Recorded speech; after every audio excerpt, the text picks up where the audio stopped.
Welcome to another episode of Brutality Podcast. This week's episode is an absolute banger. We get to sit down with Devin Shidaker of the Acacia Strain for an almost 3-hour-long conversation. Very blessed for Devin to have given us as much time of day for this conversation. So in usual Brutality Podcast fashion, we go all the way back in time. We talk about his love for CKY and his personal journey into learning guitar, but also drums. His first band, 1931. Obviously, talk about the 2000s, the deathcore scene then, the MySpace era, as well as his time in Oceano, as well as Rose Funeral. And those topics get a little spicy, if I may say so myself. We ain't no drama channel over here, but Devin was very, very real about his time with each of these bands. So very interesting conversation. We also dive super deep into songwriting. Their latest record, You Are Safe from God here, which comes in 25 years deep into the band's career. So we do get to talking about what we could maybe attribute the longevity of the Acacia Strain, why that might be that they're putting out still some of their strongest records 25 years in. And then, of course, we had to do it.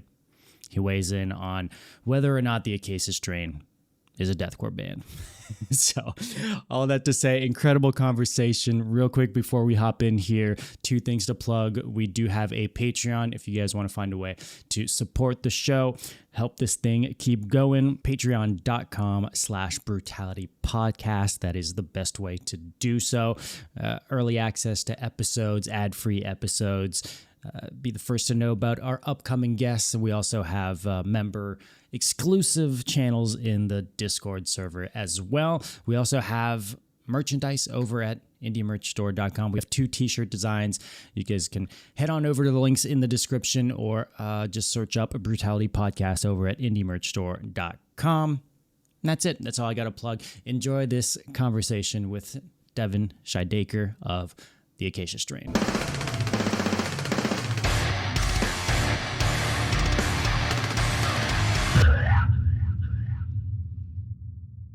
A few months ago, we were like trying to find something to watch on TV, and I was looking through like whatever movies were on like Peacock or something, and she's like, "Oh, what's that?" And like it was the Sonic the Hedgehog movie, and I'm like, "Oh, let me tell you, let me put you onto some game, my little girl." That's Sonic.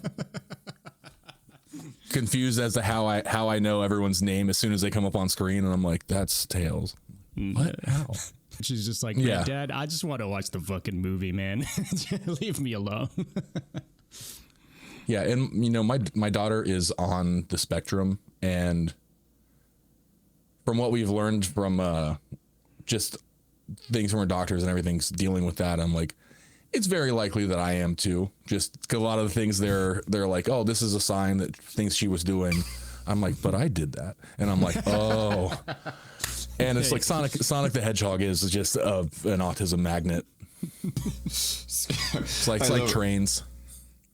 I love that you had like you were learning as you're here for her. You're like, okay, so that's why. Like in your own mind, you're like, I'm like, that's my problem. I'm like, oh, that's not a thing that normal people do. Okay. That look, I mean that explains the Teenage Mutant Ninja Turtles toy collecting. Yeah. Which is awesome, by the way. Hey. That makes me very happy. But I do have, before anything else, I need to ask you, which is a simple question. Favorite out of the 4 Ninja Turtles? It depends. If I'm playing a game, yeah, it's Donatello. He has the best weapon. Awesome. I liked Leonardo when I was younger. But now as an adult, I'm like, he's kind of a cop. So I think I'm a Raphael guy. Yeah, he's like the by the book sort of. Raphael just wants to kick everyone's ass. Yep. And a lot of just like, fuck it, I'll do it myself.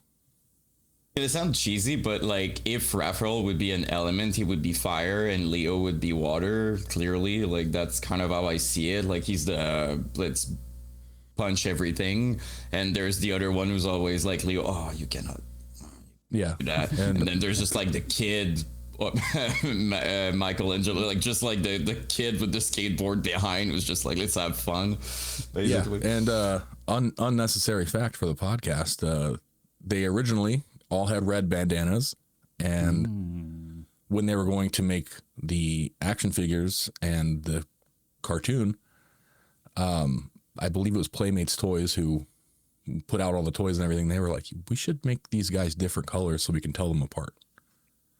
So up to that point, they're all red. Thank God that they suggested that. Would have been kind of weird, actually. Just no one would know anything. They're like, who is that? It would be just with the weapon, basically. You'd have to look like, okay, no, I think that's rough. It would have been terrible, basically. I thought you were going to say something to the tune of gang associations if they were just all wearing the same color bandana, but could have, maybe.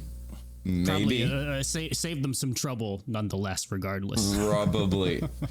I would say so. Another thing that was awesome that I was way too invested in was Street Sharks. I don't know if you remember that. That was so sick. Yeah. Coolest thing the toys were good. They were like rubber and like the mouths open and stuff. And back in my day in the 90s, toys kind of sucked. And those ones, they seemed of a higher quality as far as an action figure goes that you get when you're like 8 years old. True, but I do have a question about that topic as a parent. Is it now even better or worse if we're talking toys now? Because you said 90s toys sucked, but you know. Yeah, no, toys now are great. There's a lot of stuff for younger kids that is a lot more like adaptive and like hands-on and things that help them learn. But there's also like my kid likes the show Bluey, as do most kids, and likes Peppa Pig, and they have like all these little action figures, and you can get every character from the show, like every like side random character. And I think that's cool because for the longest time, it's like when Ninja Turtles first came out, the toys, it was like, here's the 4 guys and Splinter and Shredder, and that's it. Yeah. And this is like the storytelling you were as a kid doing with that was pretty limited, I guess. Yeah. Yeah. So it's like she has all of the toys. That's the bad guys. All of the Bluey characters, and it's also one of those things when she wants something like that, I'm like, yeah, sure. These guys cost like $5. Like I don't care, because it's cool. Like you remember that stuff when you grow up. Well, at least I do. So I'm like, I try to then just. Knowing that our brains work similarly, I'm like, yes, you need to have all of these guys so you can reenact the thing from the show or do whatever, play with them. The coolest thing, I do have a little story about having a side character, but I was disappointed though. Like, I'm always gonna remember Toy Story was everything, obviously, as a 90s like kid. You know, I was maybe like 5 and toys were going around with Buzz Lightyear and everything. And I'm always going to remember my neighbors, they would like babysit me. So like I was kind of close with them, nice couple and everything. And they gave me a toy, but they gave me the only one out of anything I could have received from Toy Story, the only one I would never want, which was like the creepy spider baby, like that I was terrified of. That's what I got at Christmas. I remember being like, I'm always going to remember I felt bad, but that toy it was like under something in I never touched that. Like I was terrified of it. That was the most. Anything else? A barrel. I didn't even know they made that. Like that's cool that they made it. That's awesome. It's really cool, but that's your story that I was just like, well, sometimes they would, but in this case, I would have preferred if they didn't. In this specific case, it would have been better. But at least I guess they did it. I never played with that. Let me tell you that, ever, not once. just Hey, in you wardrobe. got a story out of it at the very least. True. Yeah. It's true. True. When I watch it, I'm still terrified. So there's that. Devin, you've been busy lately. As we alluded to. Yeah. Probably won't include that first bit, so we can kind of just rehash it real quick. But you just got back from tour, doing the kind of anniversary tour for Dead Walk, but also celebration of the new album, Callous Cowboys, From Joy, Mask. You guys seem to really bond with Mask. Am I wrong in that? We were there. Everybody on the tour was just so nice and open and wanted to hang out with everybody. And I'm always one of those people that, like, especially on a short tour, like, I kind of keep to myself. And then by the end, I'm like, oh, everyone's really cool. But a lot of us were hanging out like the whole time. Like, everyone was just instant friends. Like, day one, as soon as we're meeting people, we're like, oh yeah, this guy's cool. It's like doing it long enough, you can kind of tell as soon as you start talking to somebody, you're like, oh yeah, this is somebody that I will be happy to spend the next couple weeks with. But it was a good tour. And again, as I get older, like, I don't find myself at the end of a tour, like, being like, oh, I wish this was longer. Cause it's like, oh, I want to go home. And I always want to go home and see my family and all that. But I do wish we had more time out on that tour. Cause it was a lot of fun. Everybody had a good time. And everybody worked together. Like, we had just problems daily with our bandwagon RV that we rented. Terrible company. A classic, yes. Yeah. There most of the time there, if you get an answer at all, the answer is just like, I don't know, figure it out. And we got stranded like 90 miles from the show in Pensacola, Florida, and Callous Cowboys gave us a ride to the show. Thad, who was playing with From Joy, rented a U-Haul and drove Back to the bandwagon, go get the gear, and and then brought the gear there. And it was just like, everybody was like helpful without even, we weren't like, hey, can you guys help us out there? Just like, hey, what can we do? And it was cool. We didn't miss any shows, even though we had just that thing just falling apart. And then the replacement, they ended up sending us a replacement finally after days of problems in Florida, where it's the worst place to break down because it's hot as hell. And they sent us a replacement, and the generator would die like every 5 minutes. You're like, cool, we don't need electricity. AC, Florida? Nah, No. it's all good. Yeah, it was, I have a feeling all the bandwagons are breaking down. Like, I feel like they bought a fleet when it started, and now in 2026 they're all breaking down. I feel like there isn't a single band doing a bandwagon tour as of late that hasn't had crazy issues with the generators or some shit breaking down. I mean, I think they're just they've always been like, I think the main issue is they don't really have much in the way of competition, so they're just kind of like, deal with it. Well, go somewhere else if you want to. When we did Warped Tour in 2017, like, we picked the thing up, we all get in it. We do our first day, like, grocery shop. So everybody has their stuff like in the refrigerator. Refrigerator stops working. And our driver called bandwagon. At this point in time, like, we like did a van for everything. Like, we were in a van up until like 2 years ago, almost exclusively. But Warped Tour, it's like, we were on the whole thing. You can't do that in a van. It's like 12-hour drives every night. But our driver calls bandwagon like, hey, this refrigerator is like not functioning anymore. And the guy was like, you're calling me about a refrigerator? And hung up on him. And we're like, okay. So we just did a whole, like, the first week until we can get a different refrigerator. We just had a cooler in the front that I don't know if you ever kept meat in a cooler for more than like a day, but it doesn't smell good. No.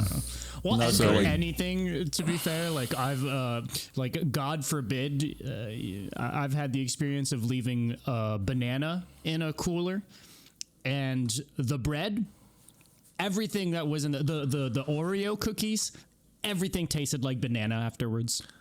Yeah, I don't know. Okay, cool.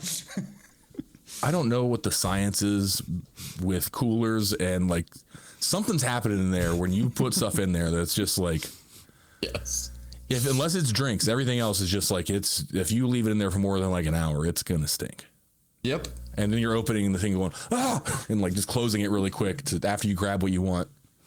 Sandwiches, everything is just not as good in a cooler. Yeah. I love, by the way, that you're calling me for a refrigerator, like as if it wasn't important. Food and everything you store, like you're calling me for just like what your meals and your food and like it's not important, dude.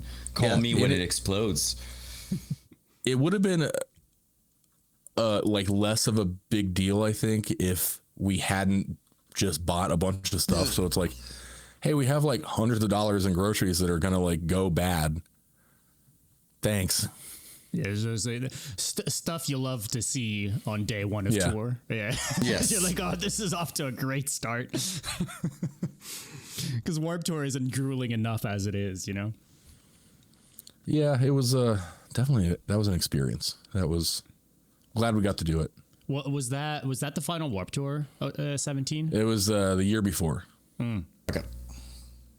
How was Warped that year? Like how was it for you guys? Even just in terms of having heavier bands on the tour, that was never really a mainstay for Warped Tour either. Yeah, I mean that year was I'm trying to think. It was on the two monster stages. I want to say there was, Guar, Hatebreed, us, Amur, Sworn In, Carnifex. Oh, okay. Yeah. There was a good amount of like heavy bands. And so we weren't like the odd man out, which sometimes happened. Like, I know before I was in the band did Warped Tour in like 2011. And there was like the only hardcore band on that show. Yeah. There was a handful of like heavier bands, and I would say that we were probably like, and I don't know who else was on it, but we were probably like the lowest tuned, whatever, heaviest band on the thing that was like, get this out of here. This is not what I came here for. Why are they angry? They look angry right now. I don't understand. Yeah, why are they so mad? Hey man, like something break? Refrigerator, maybe. You do guitar lessons on these for the past little bit, but you've been doing them particularly on the last tours. How's that go for you? How I fitting that typically into the schedule, all that like. Oh, I don't do them on tour. I do it when I'm off tour. Oh, okay. Occasionally, and I have some students that are just regulars, but I try to keep my lessons more geared towards getting people into being able to write songs. Because it's like, yes, I'm in a band or whatever, but you don't need to pay me to like learn, like, here's the how to play on the first fret. Get like a lot of that is like, get on YouTube and find somebody to teach you how to like understand the basics of the instrument. And then my whole philosophy is like, anybody can write a song, and a lot of it is just trying to get people to break through their roadblocks, because a lot of that is just them getting in their own way. Like I always tell everybody, like, hey, when you get stuck, the best thing you can do is to just keep writing. Write bad songs, write stuff you don't like, go back, analyze it, and be like, oh, this is why I don't like this kind of part. And after you get those bad ideas out, you can stop doing it. Like, it just kind of, you get it out of your system and it stops popping up. But if you get stuck and just go, I don't know what to do, I'm going to walk away from this. Nothing ever gets done. But sometimes, you write 2 bad riffs, and then the third riff that comes out that inspired, you're like, oh, this is actually pretty sick. And, you can farm from that and be like, all right, I'm going to take that and scrap the rest of this garbage. Kind of understanding just that stuff like that. It's not the end of the world to write something that you're not. I mean, you can just delete after, like, not being scared of writing something that maybe that one won't make it and it's not good. It's fine. Yeah, I just write it because you wanted to write something. I try to write as much as possible, with the understanding that like this is probably never going to get used or heard by anybody. Sometimes I'm just doing it because I want to do it. A lot of times it's not even, it's not heavy, or if it is heavy, it's like not Acacia Strain. Like it's just whatever. Like sometimes I hear something, go like, oh, I want to write something like that. Not because I'm trying to start a project or do whatever. Right. It's just like, I want to understand how that sound works. What am I hearing? Like, how can I do that? And then kind of get a grasp of it and, maybe take something from that and put it into like my own toolkit that I'm like, okay, well, what would it sound like if I did this technique thing? Do you feel like a lot of people kind of struggle with that? I feel like nowadays there is kind of this thing of everything has to serve not necessarily a profit, but like it has to be used for a band, or there has to be like a specific intent when they do music, as opposed to just like playing to play. I am like hugely opposed to hustle culture. Like I absolutely hate it. I hate that everything has to be monetized. I don't think that people have enough hobbies anymore. And that's not to say that people don't have hobbies, but it's like, the vast majority of people now that are into Pokemon and Magic the Gathering, like as far as cards go, it's about, oh, this card is worth this, instead of just being like, oh, I like this. Mm-hmm. True. Or, oh, I want to play, this will be good in my deck. It's, and not to say that those people don't exist. Like Vincent collects Pokemon cards and just goes, oh, I like this card. Cool. He doesn't care about like, this is worth how much? Because Vincent has the biggest collection of anybody that I know as far as like stuff. He's got like a complete Nintendo Entertainment System set. He's got like, as far as all of the games, like all 700 and something games that came out for that system. Easy. A huge just game collection, huge like vinyl figure collection, he used to have a good shoe collection that took up too much space and he stopped caring about it, but that's the only thing I've ever really seen him like get rid of.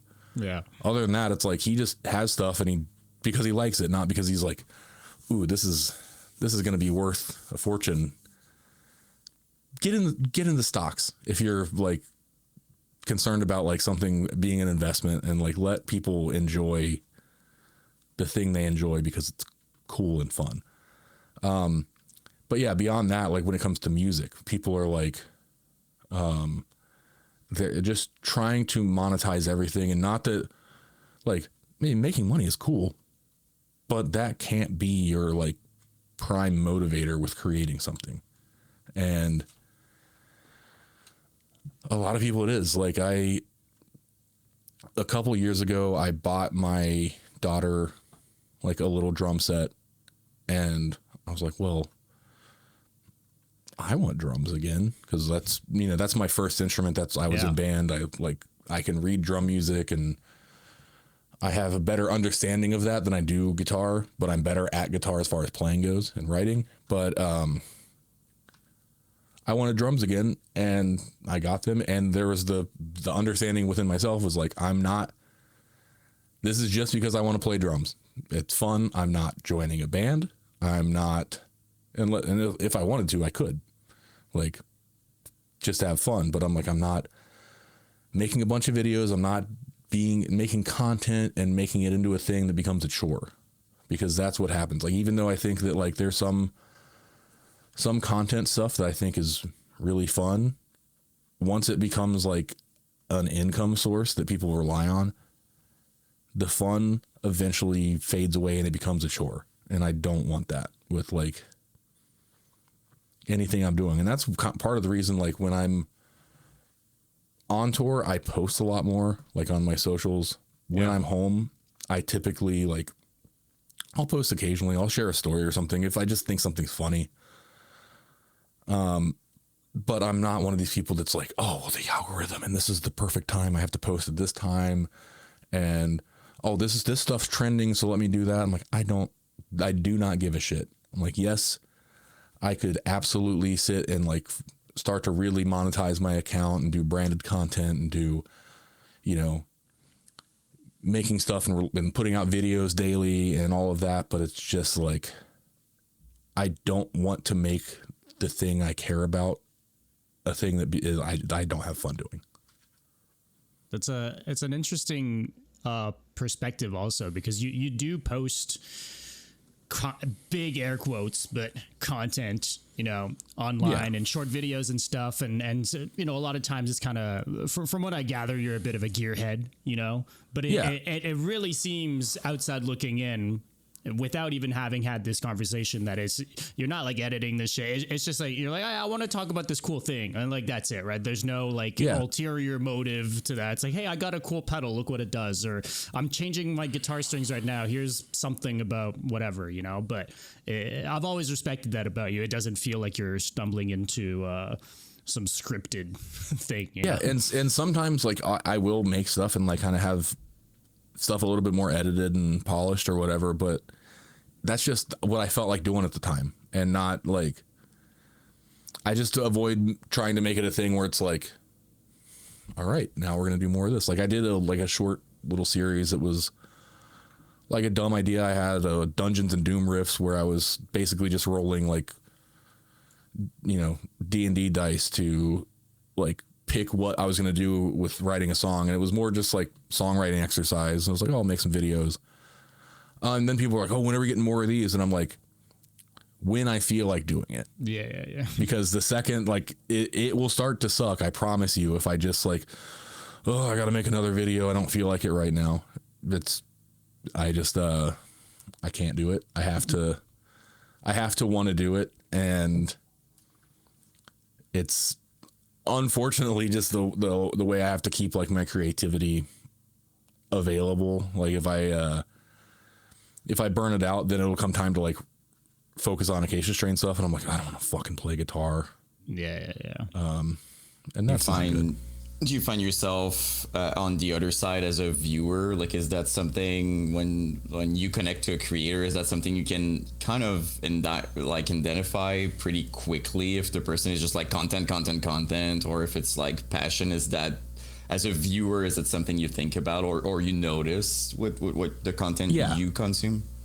Absolutely. As far as like content I like for like guitar and like heavy music and stuff, it's I find I enjoy the people more who started off like being in bands and touring and all of that stuff, who like then started making videos and were like, oh, hey, this is actually kind of fun, versus the like guitar influencers that like all of their like playing in front of other people experiences, you know, YouTube or whatever. Like there's nothing wrong with that, but a lot of it is they don't understand a lot of how like the rest of like the industry works.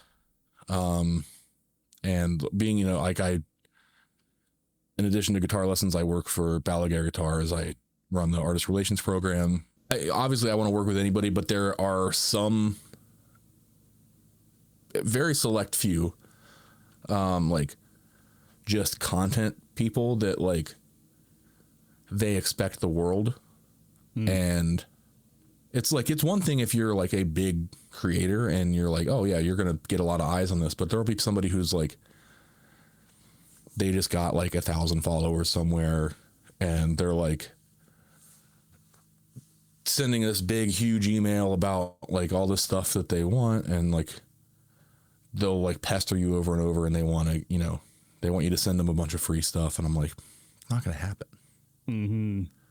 When you've roughed it on the road, and not to say everyone has to go through that, but No. I think when you've roughed it on the road at a really, really small scale, and ate shit for supper three times a day, and made no money, negative money coming back from tour, those sort of expectations are maybe more curved than someone who has no experience doing that, right?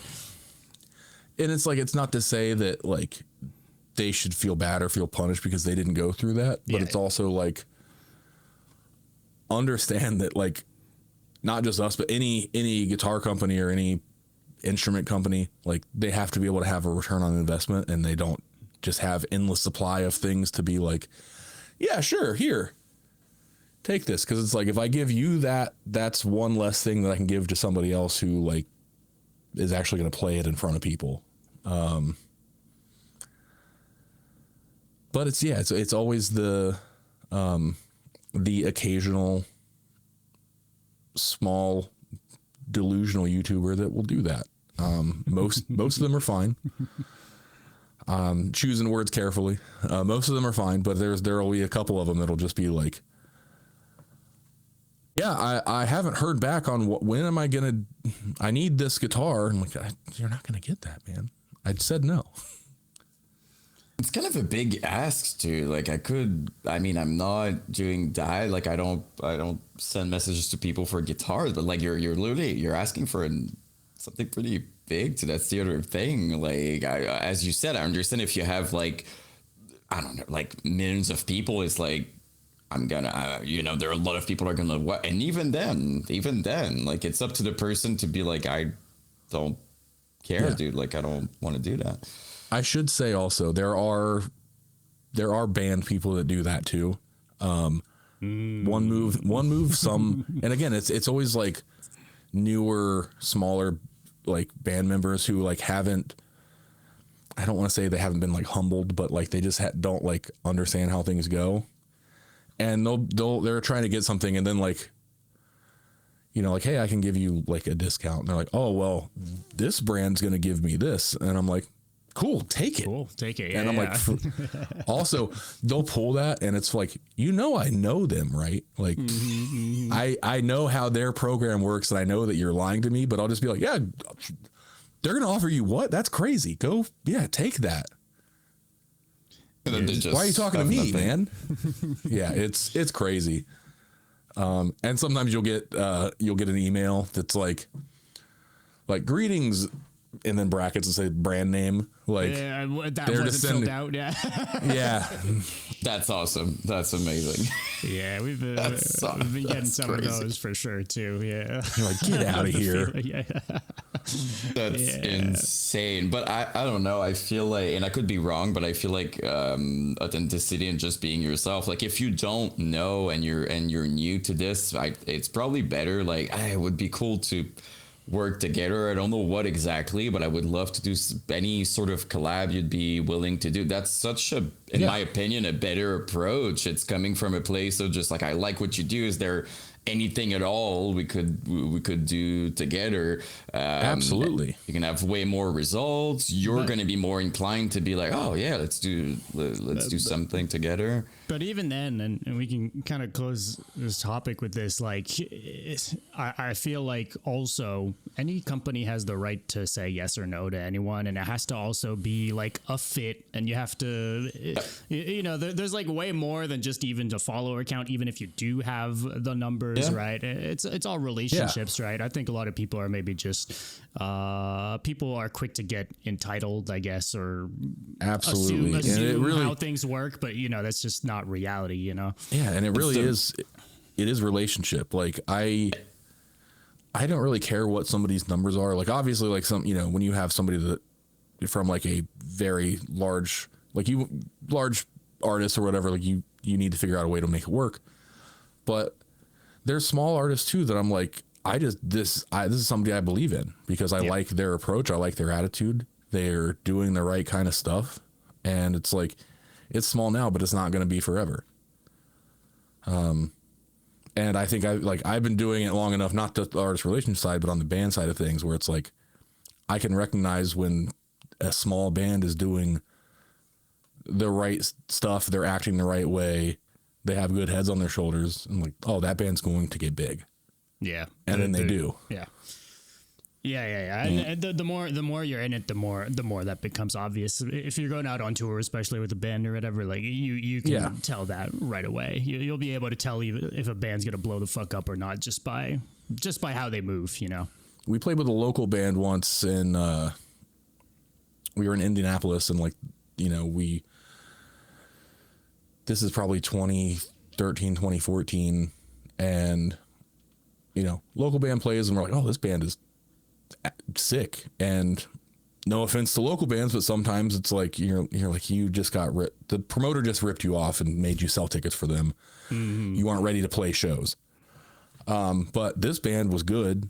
The crowd liked them, and I was like, damn, this is cool. So we talked after the show, like they're talking to Vincent and everything, and it's like, we're kind of like, oh, at some point, like we got to play with you guys again. And then we took them on a tour, and they were doing like, middle support on the tour. They're doing great.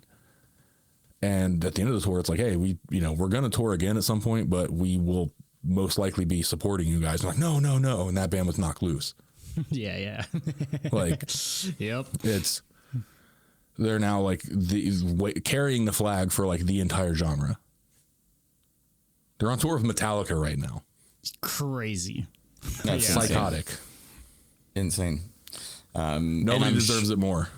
Mm-hmm. And to tie up the conversation as well, like I don't know these guys personally, but I would bet that their attitude, the way they were, like just like kind and the right mindset, the right energy, there's something to be said about that as well. Like if you feel entitled from the beginning, I would be surprised if you don't stay a local band or if that's all you do with it. They're like the kindest group of people I've ever met, and were in the beginning and still are. Like, I cannot say enough good things about everyone in that band. Yeah, it's cool. It's cool when they make the right ones famous, Yes, absolutely. Nothing is worse, But yeah, exactly. There's like, again, I won't name names, but when like a band I don't like starts to like blow up, I'm just like, the hater in me is like, oh, and it's like the best thing to do is say nothing. Like, I'm not giving any sort of attention to it, but sometimes you're like, they all like, I'm like, everyone in this band sucks. They are all terrible people. Like, they don't deserve this, but everyone else will find out eventually. Yeah. Like, it's not my place to go. 'Cause then that just makes me look like an asshole. Exactly. Absolutely. Yeah. And I'm like, you guys are going to, and you guys are going to fuck this up on your own. Anyways. Yeah, exactly. Yeah. You just got to trust the process. Mm-hmm. I've seen it happen enough times that it's like, it'll sort itself out. The wrong ones can get popular, but they always fuck it up. Mm-hmm. They go super high and then they fall in a big, big way. Yeah, and then you're just sitting there going, well, shoot. Well, you can't say I told you so because you didn't air them out, but there's a little bit of satisfaction on the inside, nonetheless. Just a quick second to talk about the sponsor of today's episode. You guys already know, it's Indie Merch Store. Massive shout out to them for always sponsoring the show. Today we have two things to talk to you guys about. First up, we've got Arcspire. They just wrapped up a highly successful headlining tour, but if you missed out on their insanely cool merch spread, fear not. Indie Merch Store has you covered. You can snag tour returns today, along with fully restocked merch from their latest album, Too Fast to Die. The signed CDs are already sold out, but you can still snag signed cassettes and license plates, plus tons more in terms of limited designs. The band also has some incredible vinyl variants, so check everything out at indiemerchstore.com. Everything is in stock and shipping right now. Also, we have Aborted. Aborted is heading into the summer with a crucial new merch drop. Pick up a brand new tees, soccer jerseys, bags, shorts, and much more. You can secure yours at indiemerchstore.com today. As always, you guys can use code BRUTALITY at checkout for 10% off of your entire order. Again, that's code BRUTALITY at checkout for 10% off your entire order. Again, a massive shout out to Indie Merch Store for always supporting the show. And now, back to the episode. Let's talk about you getting into guitar, because I was reading a little something. I'm hearing some CKY. Oh yeah, some hymn. What's let's talk about all that. Yeah. So when I got into guitar, so obviously, like I said earlier, I'm originally a drummer, and just I wanted to play guitar because I thought guitar looked cool. And the first guitar I ever wanted was an Ibanez K7. The Korn. Yes, the 7-string Korn guitar. Like, quick side note, like I grew up like listening to metal. Like my mom was pregnant with me seeing like Iron Maiden live. Like she has her ticket stubs from seeing like Metallica and Ozzy on like the Ultimate Sin tour back in like 86. All this, been around it forever. I had like a brief new metal moment. I appreciate it for what it is. But I don't have the same connection to it, I think, that a lot of other people my age do, because for a lot of people that was like the first introduction to heavy music. So like there's some of it I do like, but it was never like a huge like important thing for me. But the Korn guitar, the K7, the blade gray one, yeah, that guitar was mean. And I remember seeing it in like Hit Parade or one of those like heavy metal magazines back in the day, just the advertisement for it, like without saying it costs this much. And at the time, I want to say it was like a $1,400 guitar, which in like 99 or 2000 or whenever it was, that ain't cheap. 7-string, not like a common thing back then either. We take it for granted now, but like first guitar being a 7-string in 99 is kind of crazy. Yeah, but that was not my first guitar. That's what I wanted. Okay. And you know, I was telling my mom like, I want this. I want an Ibanez K7. Had no idea what they cost. Christmas rolls around. There is a guitar-shaped case wrapped in wrapping paper, and I'm like, there it is. It's the K7, and I open it up, and it is an Excel brand acoustic guitar, which a doctor that my mom worked for, like she was talking about how I wanted to get into music, and he like gave her that guitar to give me. And in hindsight, I'm very grateful. At the time, I was like, it was kind of like the same as getting clothes for Christmas, where you're like, okay. So that's that my spider sat, story. That's yeah, but it sat like in my room for like 3 months before I finally like touched it, and was like, had it sitting in my lap, like messing around with it. And I want to say like I played like the like low rider thing, like do. And I was like, oh, okay, and I was like, that makes sense. That's how notes work on this thing. And from there, it was like, oh, I'm playing this thing every day. And then I had a buddy who had a Harmony electric guitar that was missing a tuner, so it only had 5 strings on it. I traded him a BMX bike frame for that guitar. Missing that parts guitar, on both, equal trade. Yes. That guitar I traded to a guy in my neighborhood who had like a Samick Strat copy that had all the tuners.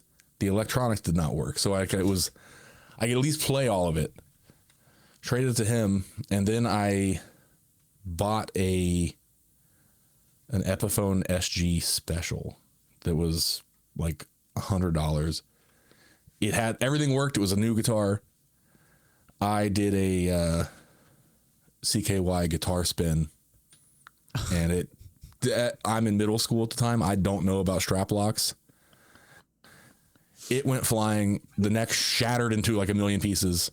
So then I had to take the pickups out of that guitar, have my mom's boyfriend, who was an electrician, help me get them wired into the Samick, and had like a Frankenstein guitar that I was playing through a crate combo amp that I literally found in a dumpster.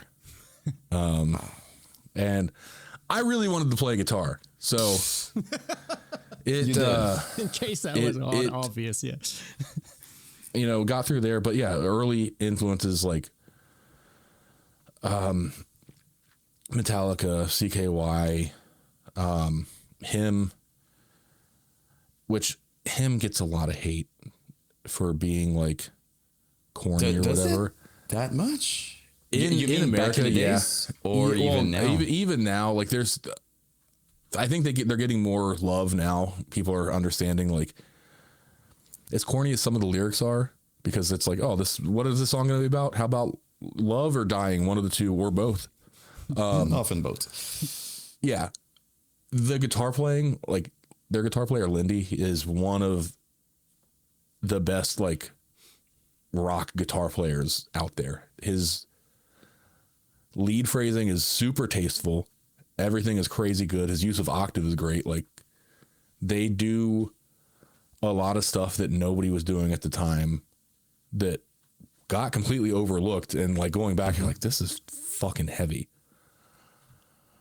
Super yeah, unique too. Like even now, like if I admit, like, because that's one of my he's mentioning it also because I listen to him all the time, and Microd's like one of my big things, and it's also because I never found something like that in another band or another project or anything. The closest to that, if I'm being honest with you, is the solo project of VV, you know, which you know is kind of an extension of what he was doing.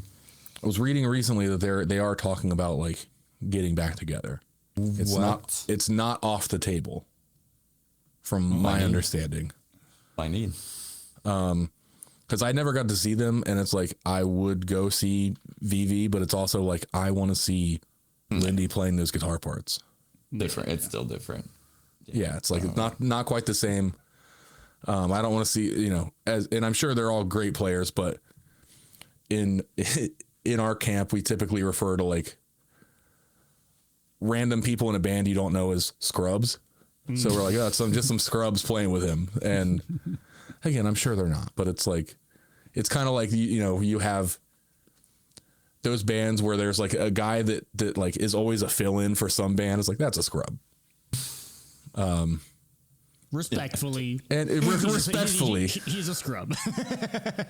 He knows it, but that's, you know, and small little theory for the hate that him gets also is, I think, could be wrong, but especially in whatever rock, metal, or anything alternative, the moment something is mainstream, people are gonna hate on it. And like with Bam Margera supporting the band so much, putting their logo everywhere and stuff like that, it was meant to be hate by the entire like real metal people.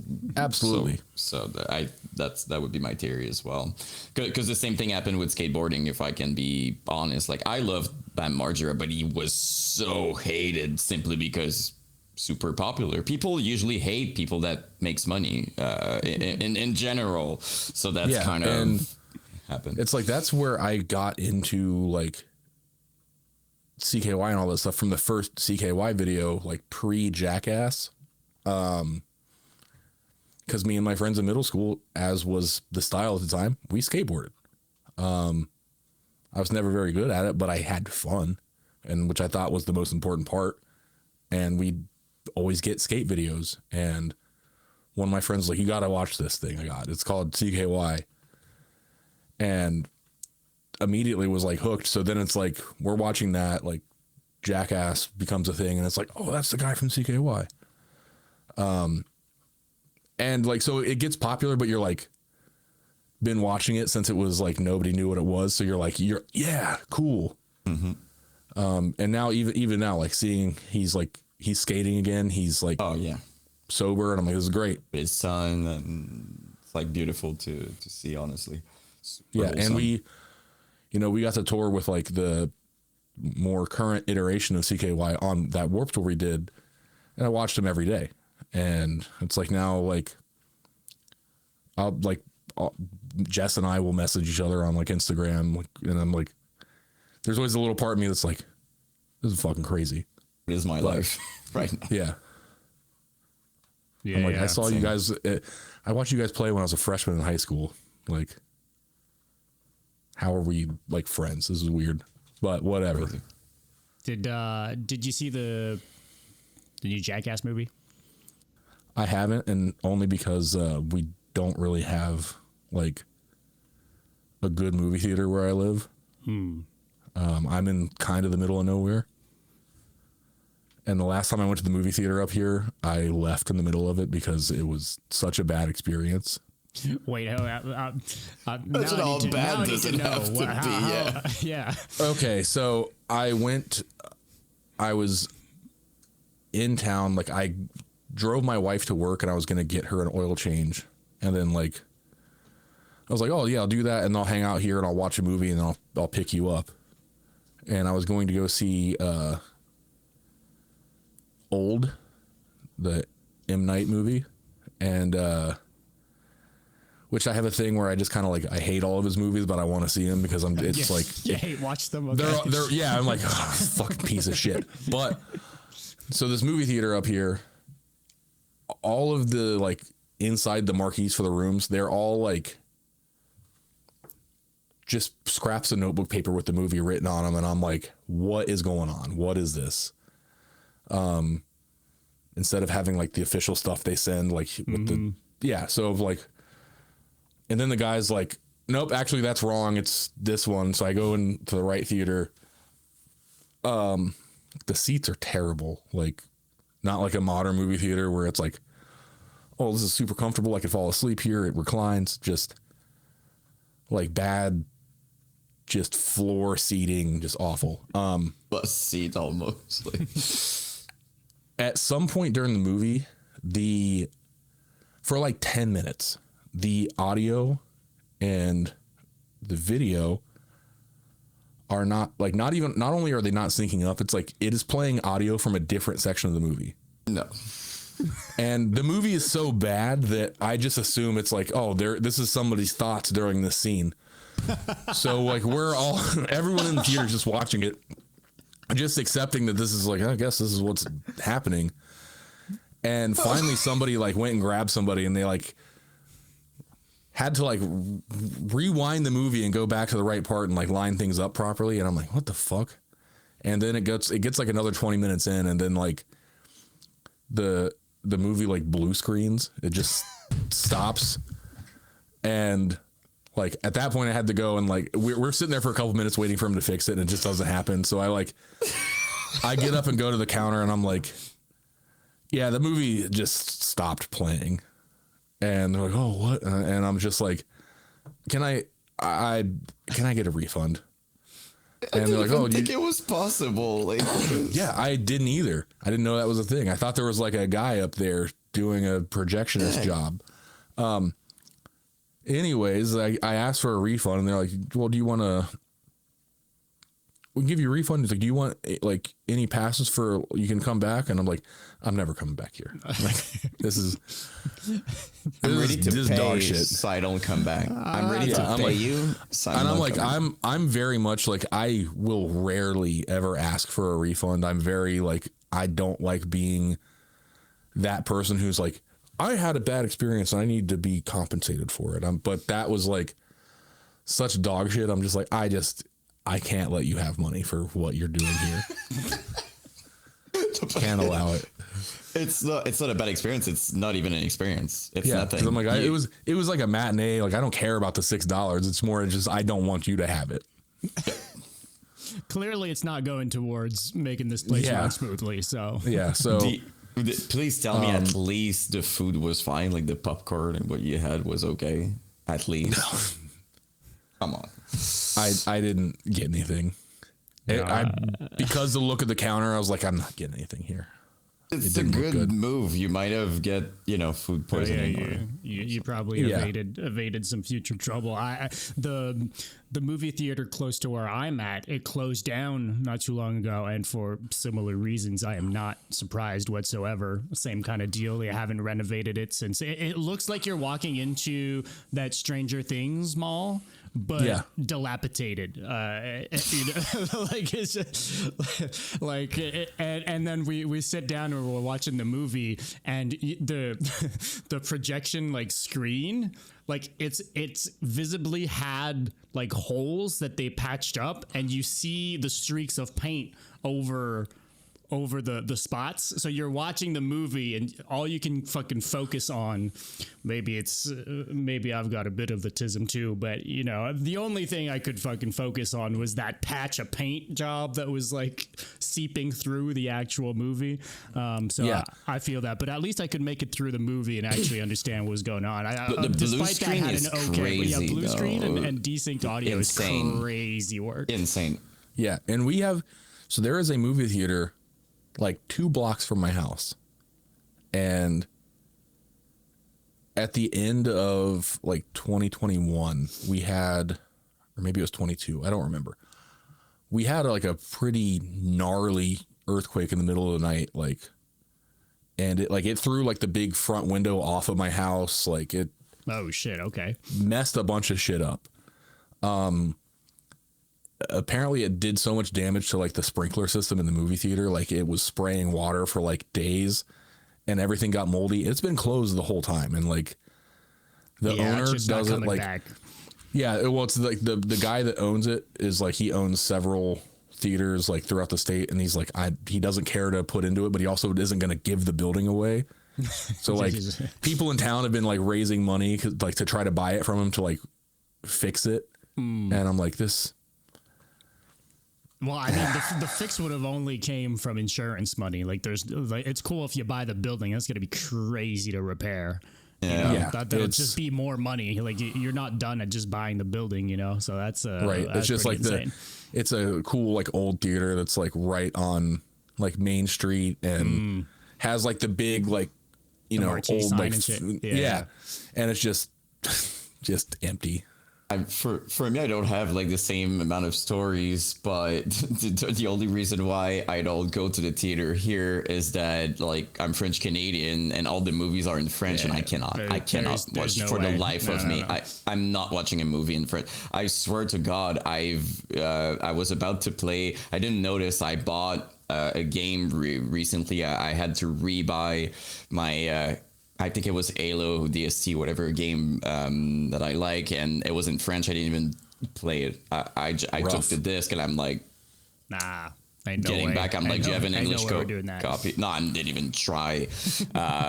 Like, I keep telling people here, I'm like, we talk about shows that we watch, and I'm a big fan of like The Office and all those sort of shows, Parks and Recreation, whatever. And sometimes people are like, oh yeah, watch The Office, and then I understand that they watch shit in French, and I'm like, oh, that doesn't count. You didn't watch The Office. Also, okay, so what part? I'm guessing Quebec, but like, which part are you in? It's like I'm right in the middle of. It's called like the center of Quebec, so it's like between Montreal and Quebec City. Quebec. Quebec City. Okay, so you guys all speak English. Well, not where he's at. Where I'm at, well, even where I'm at, Montreal for sure. Everyone speaks English, but where he's at, and it's a bit more now. A bit more now, I would say, because it's bigger than it used to be. But depends. I will say in Montreal, yes, absolutely. Whenever we played like Quebec City, it's like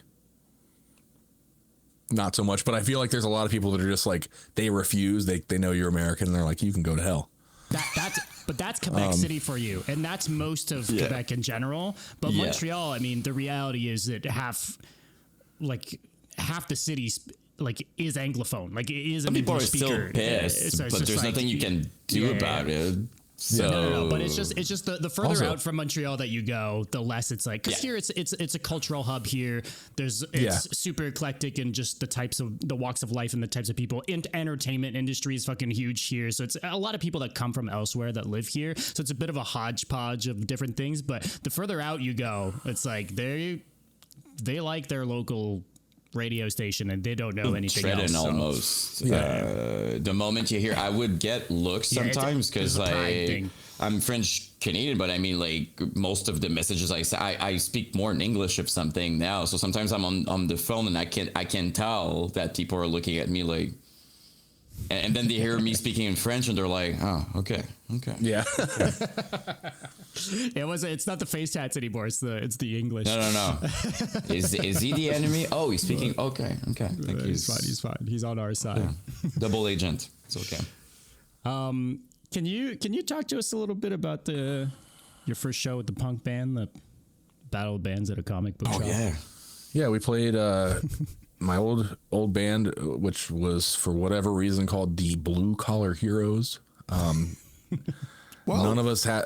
Our drummer had a job at Subway. None of us had jobs anywhere. I had no part in naming that. We played a Battle of the Bands at Midgard Comics, which is a now long defunct comic shop in Columbus, Ohio, and I believe the prize was like a number of hours at a recording studio that I want to say was called like Moo Pig Face.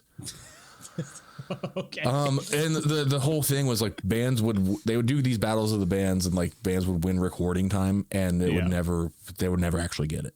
Like we never went there or never recorded anything. More of a simple. We did win. But it was like, it was cool. It was like my, first show. And it was a place where we would always go and see bands. So it was like, oh, cool. Like we're playing there.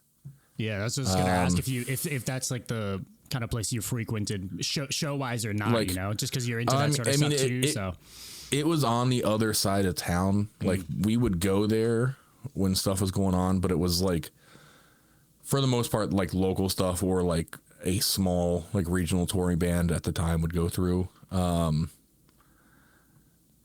it was not the I only played there one time and that was it.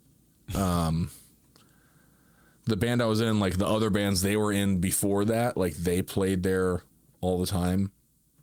So like my first time there was like everyone's last show playing there. Sure. Yeah. And from there, it was like we played it in Columbus. Basically, every place I ever played in like my old band. Once the punk band kind of dissolved and we became like formed a different band and eventually became like the metal band that I wanted to be. But 1931 is what we're talking about. Okay. Every venue we played is no longer there, and that's just the problem is that most venues were on like adjacent to Ohio State campus. And as that whole thing has expanded, it's like this place we used to play, Bernie's Distillery, which was a basement like bar. The stage was literally like this tall off the ground. It was just like 2x4s with plywood on top of it. Sure. But like we saw Mastodon there. We saw like the first time I saw Oceano was there. Just a ton of like hardcore shows, good stuff coming through. And that is now the basement of a Target. It's gone. A place that we used to play in like our local like home venue in Grove City, which is one of the suburbs of Columbus. It's a place called the Clubhouse. We booked, because back in the day when we wanted to play with bands, like we realized like, oh, we just have to book the show ourselves. Otherwise we're gonna have to do like the pay to play bullshit of the time. Like we booked like the first like Faceless and Animosity like US tour. Like we booked that there, and all of this like crazy shit that was there. And that's now like a dog grooming place. Well, different, but And but it's how's the scene then? You good. talk about booking those types of shows back then. Were there like good turnouts? These like more underground shows like Faceless, Animosity, stuff like that. It was great because it was kind of like the dawning of, what you would now, I guess, the revisionist history of calling it like MySpace deathcore or whatever. But that's where like people started to like have discovery of bands outside of just going to a record store and buying a CD based on like, damn, this looks cool, I'm going to buy that, which we did that too. But you would also say like, hey, have you heard this band? Like, and send their either MySpace or like hxcmp3.com link. Any of that stuff. Like it was, message boards and stuff existed, but this is now like you could go to a band's page and like hear their music without like needing to download something and give your computer aids. From like, without having it to LimeWire. necessarily being a recommendation either. Like it's just literally like a band's page that you can stumble upon through other because music. that was, you would be like, cool, this band is great. And, who are these other bands in their top 8? Like, let me click on that. And you just go down the rabbit hole. And I was somebody like, when I was in like middle school, my friends would make fun of me because we would like a band. And I was always somebody that like, I have to know everything I can about that band. And I'd be like, so I'd be looking stuff up online and you'd find like the band's official website or whatever. Like Wikipedia wasn't a thing. It was just like message boards and whatever. And I'd be like, well, this band is from here. And they're, this, and they're like, whoa, why you got to research the bands? And I'm like, don't you want to know about this band that's like writing this music you like? I don't care. And I'm like, okay.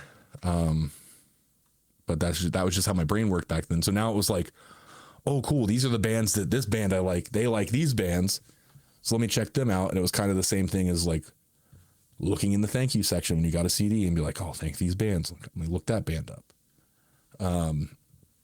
So that was like the boom for like heavy music discovery for a lot of people who, if you weren't like already part of like one of these established scenes that had like really cool stuff going on, like Columbus, Ohio for a very long time, like up until there was a band called Capital Tragedy who was like the first band to bring everybody out of like nu metal and like kind of introduce like a almost like ETID-ish like metalcore kind of adjacent thing with breakdowns. Hardcore was a thing, but was somewhat separate. So this was like pulling the nu metal people out of that. The more metal crowd into. Yeah. And then people were discovering these other bands online and being like, oh, this is cool stuff.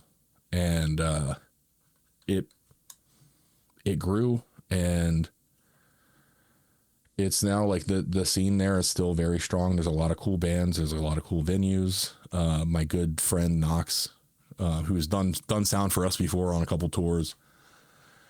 He's a promoter for a lot of stuff down there. So like we just played there on this last tour. Like he promoted the show, and it was like the biggest headlining show I've ever played in Columbus, which is great. Feels good. Yeah. That's cool. That must be interesting. Like, it's like not a hometown show for the band, but it's a hometown show for you. But it's like because you're like from different places as well. Yeah, and that's the thing is like we end up having over the years, like we've become friends with like people from everyone's respective hometown. So like each thing becomes like a hometown show. Like you get multiple tour now. Yeah, Albany, if we play there, hometown show. Like. We play Worcester, Massachusetts. Like that was the band's hometown venue for a long time, the Palladium. So you play there. Like the Body Snatcher tour we did, that was our 40th time playing the Palladium. Crazy. That's a hometown show. Pretty insane. Columbus, hometown show. Des Moines, Iowa, hometown show. Matt's really from New Jersey, random. and it's like Jersey feels like home whenever we play there, and the shows are always psychotic. super random to say, but Body Snatchers and you, it fits so well in my opinion. It It's had like been perfect. suggested to us for such a long time, and I was like, we should probably tour with this band, and it did well. Would do it again. Probably kind of violent too. I mean, like the shows, I would imagine the pits and everything, pretty. They've been killing it, by the way. Shout out to Buddy Snatcher. Yeah. We Oh yeah, we got to talk about that. we have to talk about the hair here, Devin. Yeah, I used to have hair. It was long. But I guess more specifically, like we are. I don't know how much you follow what we do. But we are the typical. What you were saying about having to know everything about all the bands. This is just what we do here. That's just we've never grown up. So we got to know the nitty gritty details about all of the. If it's somewhat deathcore from the 2000s, we got to know about it. Because it's awesome. I would say it is somewhat deathcore, metalcore, deathcore. How's your time in it? Because I just to kind of maybe phrase it a little better, like that's kind of, I assume, where you started touring some more and touring with some of these bands as well, and meeting other bands that you end up joining and all this stuff. So I'm kind of curious what just kind of what the experience was like. There's also like your first like serious band. Like how was it? Like your time? I mean, it was great. I was in the band from the start up until we dissolved. And we never really like broke up. It just kind of stopped. Basically, I learned a lot from just making every possible wrong decision and all of that, as was the theme of the era. Just like everybody was starting a label and like, oh, we'll do this. And I was like, cool. You get told something, you believe it, and it doesn't happen, and it just screws you over. But I had a lot of fun playing. Our bass player, Kevin, is my best friend.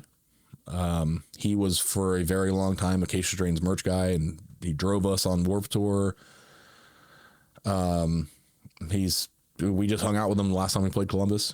DJ, who is our singer, he works, there's I don't know if he does YouTube, but there's a thing called Dude Dad. Okay. And he's like, he does a lot of their video stuff, and he's a constant character in his shows, basically. But he lives in Colorado now, does a lot of cool stuff. Jason, who is the guitar player in the front of that picture, I haven't talked to him a little bit. I don't know what he's up to currently, but I know like for a while, like he toured with like Job for Cowboy, doing merch. When Acacia Strain toured with Lamb of God in like 2014, I want to say, maybe 13. Mm-hmm. He was on the tour selling merch for Decapitated. He's also played in a bunch of bands. Like there was a band, Earthburner, not related to the Earthburner out of, I think, Wisconsin. Sure.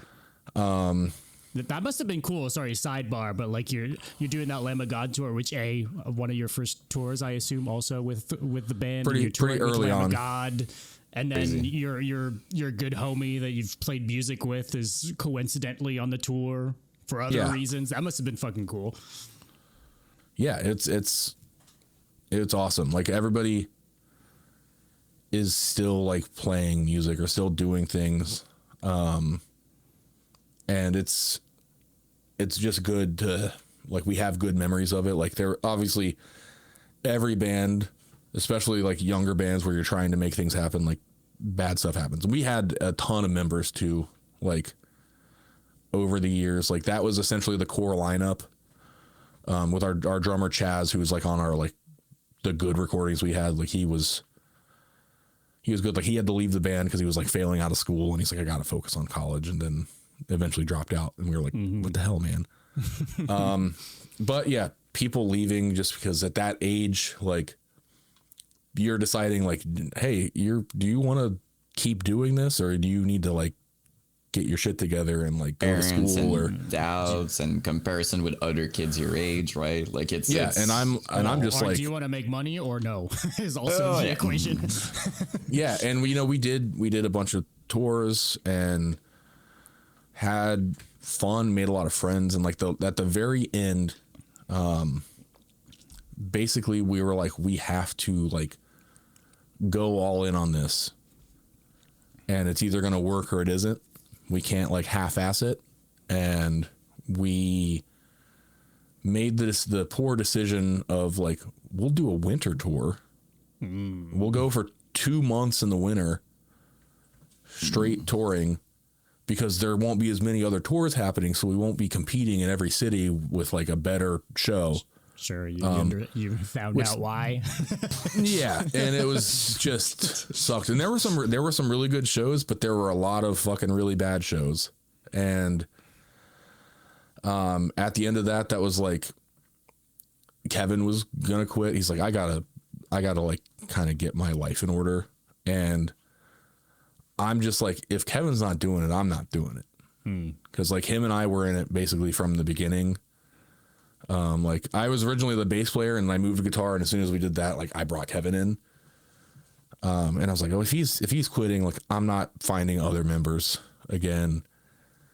And I quit. And our drummer, he was like, he wanted to keep it going, but like he had like joined like the year before, and I was like, ain't gonna happen. Yeah.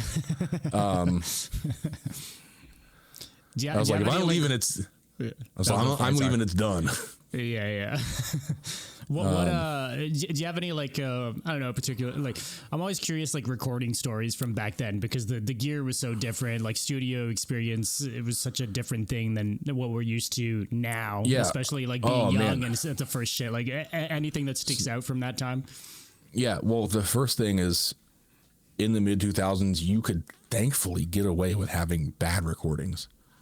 It was not the common thing for a band to sound like somewhat polished, at least for like a smaller band. So like our first like EP, The Demise of Existence, which was, that had like our first drummer, Joey, who's again good friend of mine still, you know, not a good metal drummer. And we also didn't know anything about recording, so we booked a block of time at John Schwab Recording in Columbus, Ohio. And we're like, oh, cool. This is where, like, that's where Capital Tragedy recorded. So we have to record there. And we're going to record this. And then we're probably going to get, you know, we'll be able to get signed and do all this cool stuff. Wrong. We booked a 10-hour block of time thinking that's enough time to record 7 songs. And Joe Veers, who was the engineer on that, is like, oh, we're going to do it live. So we recorded everything live.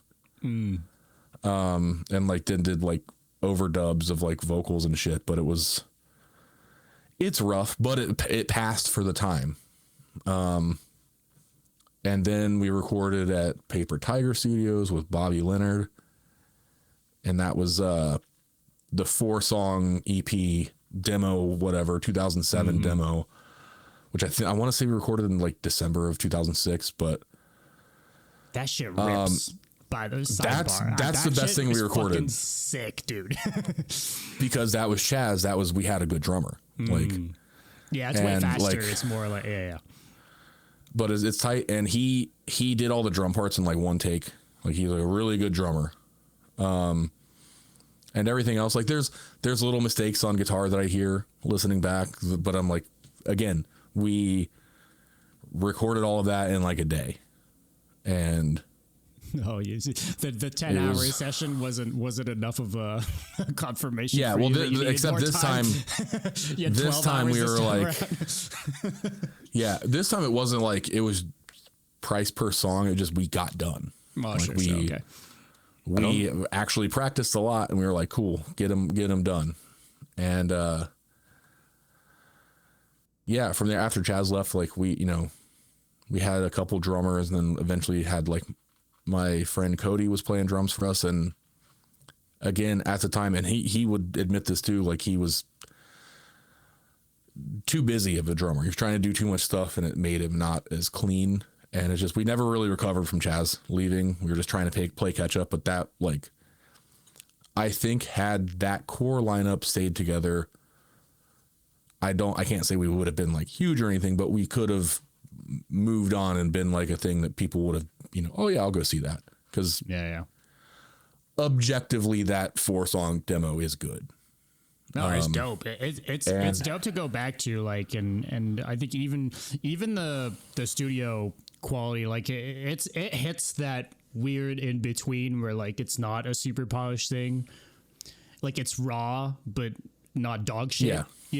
Right. It's very of the times, but I don't know. We both love that kind of sound and that kind of recording, so it works.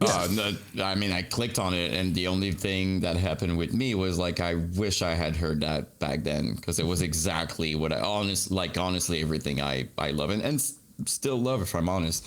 I'm curious because earlier we talked about your guitars and what you were like. Do you remember at that point what you had? Did you ever get Absolutely. that K7? Yeah.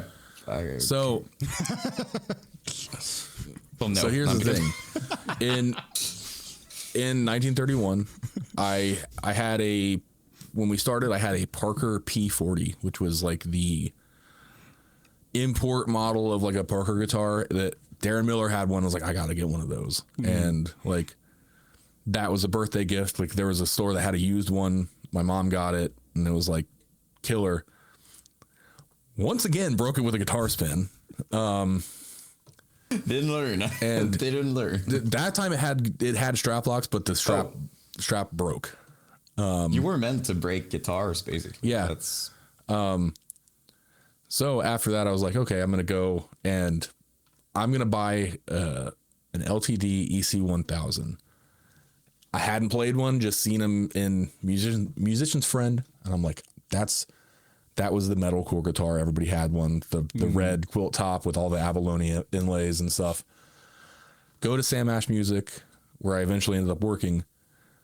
There's one on the wall. I'm like, cool, grab it, start playing it. I'm like, fucking hate this thing. Like the neck shape was just not agreeing with me at all. And because I came from playing like a Parker, which was like super thin, like small guitar. And at that point, I'm like, okay, I don't know what to do. I had like $800 to spend on a guitar. And there was an Ibanez RG 1570 on the wall in Mirage Red, 6-string. Picked that up and was immediately like, oh, this thing fucking rips. Bought it. Played it for a while and had it tuned to drop B. And friend of mine who we actually recorded at his house, and there's another like 7-song, basically we re-recorded Demise of Existence with our good drummer, and I have that. I just need DJ to record vocals on it before I can like do anything with it. But it sounds good. And at his house he had a Ibanez RG 7421 XL, like similar finish to the K7, like a gray 7-string Ibanez. And at this point, it's 2004, 2005. And the 7-string people were just starting to pick them up again and use them for like Through the Eyes of the Dead was using 7-strings. Sure. And I'm like, I want a 7-string so fucking bad. And at the time, you could find them for nothing because they were like, they were now like relegated. There was a dumb new metal instrument and people had them in their closets. So he had this guitar literally in his closet, and I'm like, yo, like, and he told me I could have it for $200, and I was like, yep, bought it. And so I had that's on that, the 2007 demo. That is the 7421 XL. Which the one of few guitars I regret like getting rid of because they're impossible to find now. I want another one. I had one guy that wanted to sell me one at one point recently, but he was trying to charge me like more than they sold for online, and I was like, "You can go fuck yourself." And he's like, "Well, I'll give you, I'll knock some money off if you can get Vincent to do guest vocals on a song." And I was like, "Fuck you!" Like, you're making it so much worse. It's much worse. First off, like he doesn't. Unless you're like his friend, he's not going to do that. Like, Can you imagine you And also, telling no, I'm Vincent, "Hey man, listen, you're gonna have to do." Can you do your People are thing? so unaware, dude. It's insane, bro. Can you do the thing that you do for money? Can you do it for free for some guy you don't know so I can get a discount on something? And the discount Fuck is off. just gonna make the guitar be the price you should be paying for it. Yeah. Right. Yeah. Right. But yeah, it was that into a 6505 plus PV. That was my graduation money. I bought that amp. Before that, I had a PV double XL.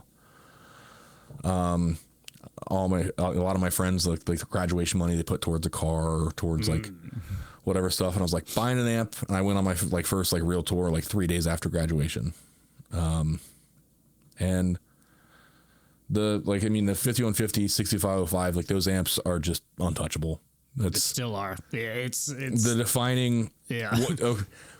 When I was at NAMM a couple years ago for work, us and the guys from the shop were getting breakfast at some little kind of hole in the wall restaurant, and there's an old guy sitting a table away from us, and Joe Balaguer, who's owns the company, he's like, "That's James Brown."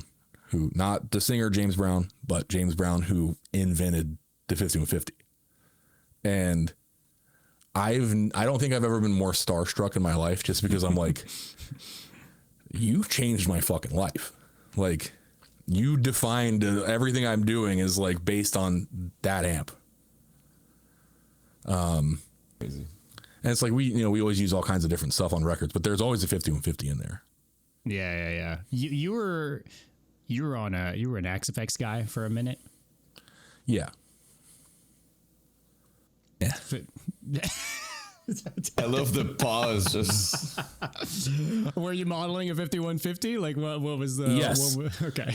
I was modeling a 5150. Right now, I'm modeling my dual rectifier that I have up there, just because it sounds really good. It's all 5150s and certain versions of the dual rec are the sounds. But yeah, it's for the longest time it's been just modeling a 5150, and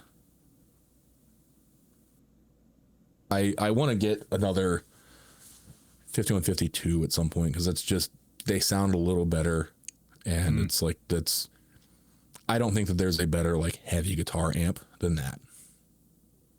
That's the go-to. Yeah.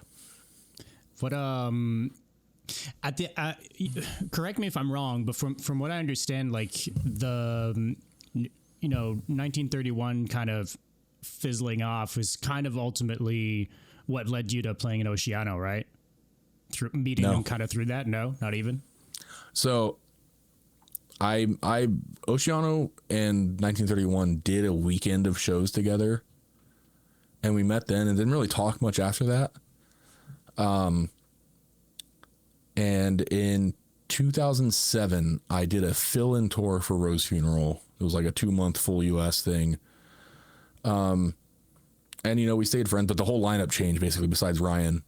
And then 1931 fizzled, and at that point, I'd moved out. I was living with some friends on near campus, because my mom was she was tired of me and Kevin, my bass player, living there. So we both got kicked out, and I moved onto campus, and it sucked. I was literally paying to sleep in a sleeping bag on my friend's floor in his room. So Rose Funeral needed a guitar player, and I was like, oh, hey, I know these guys. I've played this stuff. I know these songs.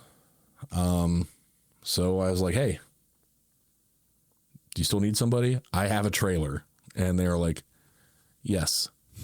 So I was back in Rose Funeral. That was early 2009. And I want to say I was in for 6 months. And it was fun. I remember mostly the fun times now, but it's also certain members of that band at the time were just not people that I meshed with.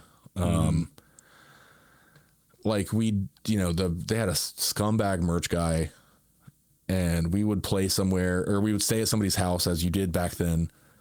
And the next day in the van, like he'd be like, "Oh, look what I got," and he'd like take stuff from people's houses. I'm like, "Dude, what's wrong with you?" Nah, like, that's crazy. Yeah. And like he eventually, like, he wasn't even supposed to leave the state. He was from like Kansas, and he was on like parole or some shit, and he got arrested in New Jersey and like extradited back to Kansas. And we were like, okay, well, we don't have a merch guy now.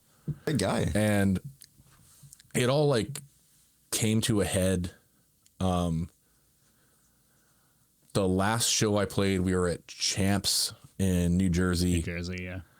And I was already like, I'm just kind of like fed up with everybody. It was a rough tour. I'm just not meshing with them. Like, me and Ryan got along, but like the rest of the guys was like not working out. And we played the show. We were driving straight to Columbus from there, and it was like 8 hours. And I'm like, I have plans the next day, because I'm like, I'm ready to just be done with this tour.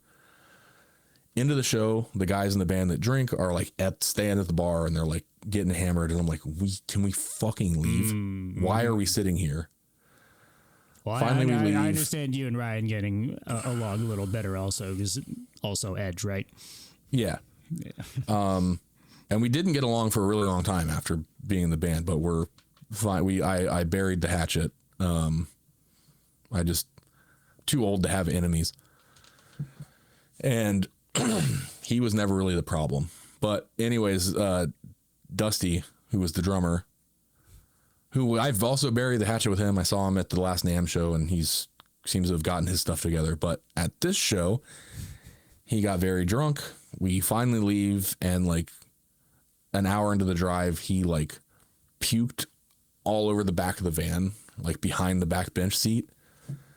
And nobody wanted to drive with the smell, and he refused to clean it up, and everyone else was like not wanting to clean it up. So I'm like, I want to get home. So I'm in the back of the van cleaning his fucking vomit up, and he like leans over, and he's still like very drunk, and he's like laughing. He's like, "Yeah, clean my puke, bitch." And I punched him in the face, and he went to sleep. Right response. I doubt that he remembers that even happened. Because the last time I saw him, he didn't seem to remember that happened, which I don't blame him. He was blackout drunk. I swear, in my mind, I was like, please tell me you punched him. Yeah. You said that whistle, please. So I cleaned up his vomit. I went home, and I was already on like the thinnest possible ice, and I'm trying to find out like when are we meeting up for this next tour. And one night Ryan like hits me up. It's like 10 p.m. and he's like, "Hey, can you get a ride to Timmy's tonight?" Who lived like an hour and a half away from me. And I'm like, "Why?" And he's like, "Oh, we're going to leave for the next tour." And I'm like, "No, I can't get a ride."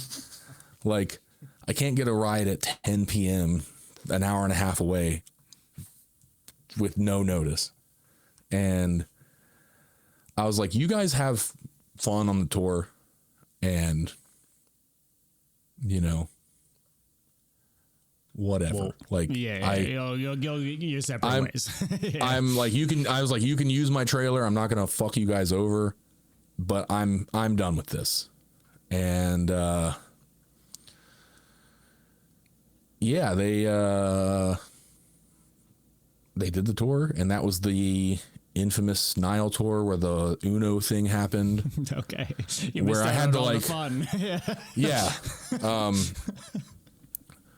Which again, that would have been a thing that like, cause I typically, when I was in the band, I was diffusing stuff like that, where like they would try to like get way too like aggressive with somebody. And I was like, no, not worth it.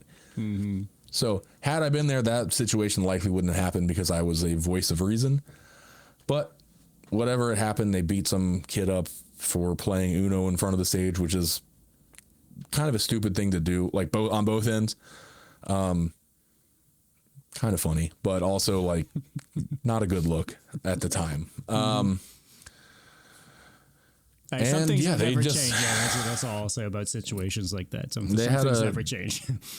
Hard time from then on out, and I was not kind to them over the years because I let them use my trailer. I never got my trailer back.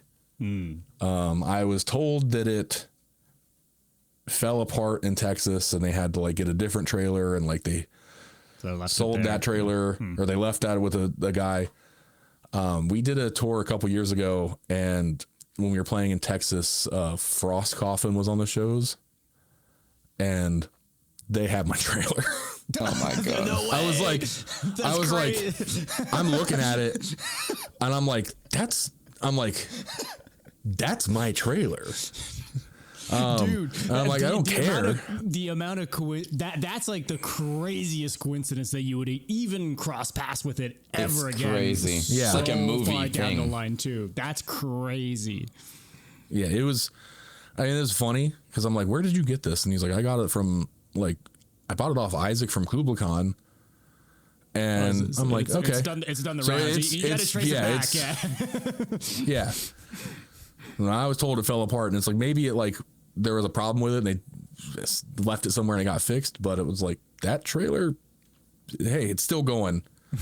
At least But whatever. the It's trailer had like- a good run, so Yeah. So me and those guys are fine now. Like, I don't care like about the bad things when they happen, because it's like everyone's dealt with some shit. Everyone has been in a situation where like, because looking back, it's like putting myself in their shoes, like, yes, they fucked me over in that situation, but it's like you guys were on a tour, something probably happened to the trailer, you had to then buy something else that costs you more money. The last thing you want to do is like have to give the guy that quit the band like some extra money for whatever. And it's like, well, yes, it was the wrong decision. Like, I do get it, whatever. Yeah. I don't care about a couple $100 from 16 years ago, 17 Yeah. years ago. Jesus Christ. Yeah, it's been a minute. It's been a minute. Yeah. But did you tour ultimately with Oceano some more through Rose Funeral at that point? No, I quit the band, and after that I was doing nothing for like a couple months, and just happened to see the Lamb Goat post that Andy McHale had quit Oceano, and I was like, well, I did some shows with them, I know those guys. So I sent him a message on MySpace, and I sent it, and Adam was like, responded pretty quickly and was like, hey, I was about to close messages because of Andy's post, but can you make a video playing some songs? And because I just lucked into it in the right time. If I would have waited 5 minutes, the message wouldn't have sent and wouldn't probably have this conversation. Yeah. But I got in there and played shows with them for like 3 years. And long story short there, like I could see like things not going the way I would think they should do. And this is after prior past mistakes for a lot of the guys. This was their first band that was like doing anything. And I'm like, hey, we have to the ship is sinking right now, and we need to like start doing these things or it's not going to go well. And those things were not working out the way I wanted them to. And I had the opportunity for Acacia Strain. So I was like, I got to do this. Yeah. And it was the right move.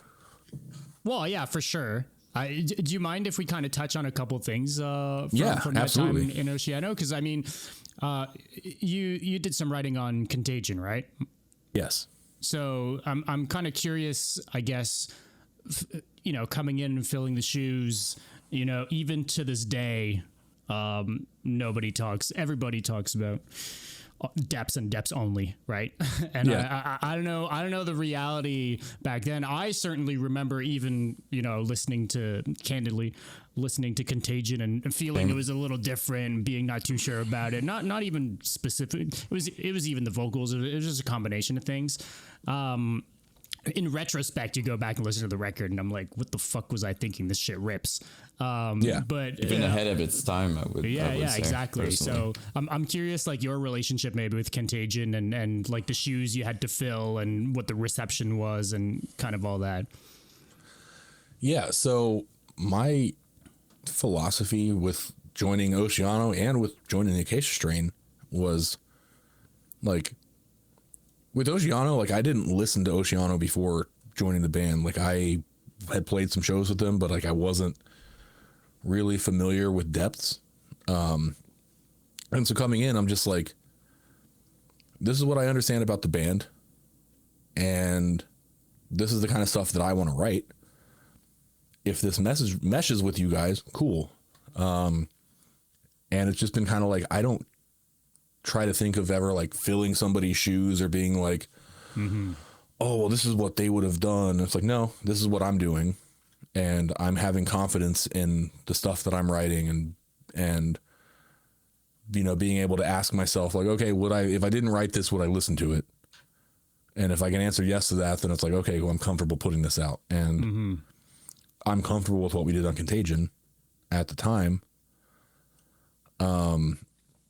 And it was like a lot of it was just us jamming in a room, and some of it was just me sitting on Nick, like the other guitar player was like just sitting on his couch in his living room and just Noodling around, playing guitar and be like, oh, this sounds cool. Let me build on that. But yeah, it was a lot of just like, I don't care what we sounded like. This is what we are doing right now. This is because I have always felt like if you're trying to please somebody else, like everybody wants people to listen to their music and they're lying if they don't. But if you're trying to write stuff specifically because you think like, oh, this is what, kids are going to go crazy for this, they're going to mosh for this song, it's most likely going to fail. If you write stuff that makes you like pumped to hear it, like you're then pumped to play it live, you probably play it better because you want to play it. And if you truly believe in it, like hopefully your taste is good enough that everybody else goes like, yeah, that fucking rocks. And when we toured on Contagion, which we did for 3 years, people liked it. Yeah.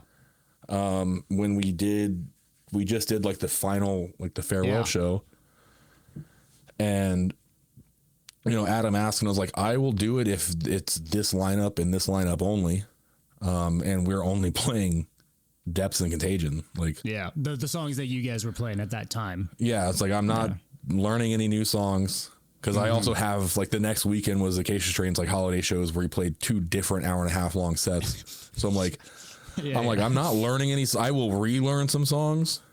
And then I ended up having to learn a couple songs that we never played off of Depths.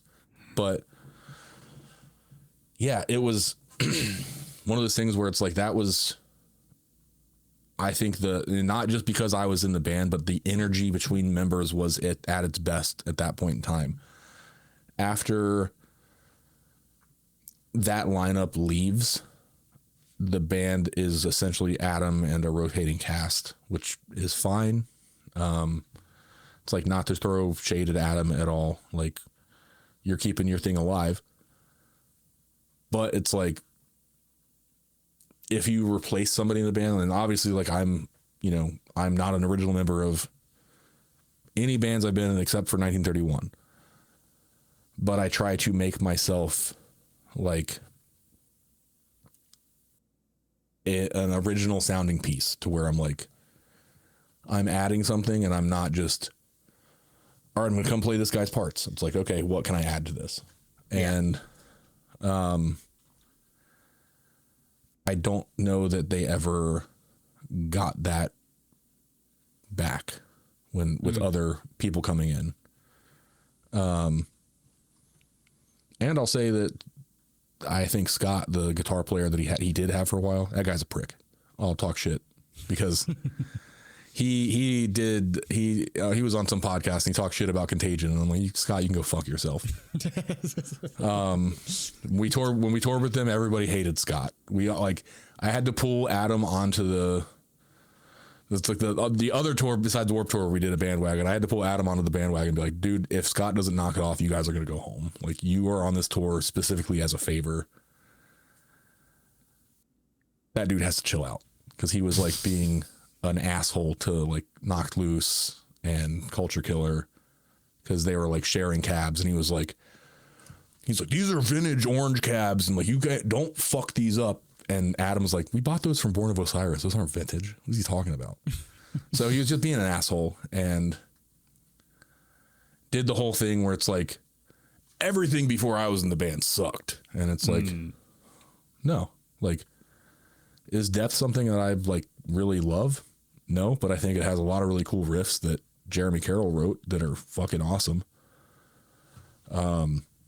Yeah, but every time you hear somebody talking like that, right? Like, let's be honest, like, who can you name in general that made something worth noticing or has a legacy or something that speaks like that?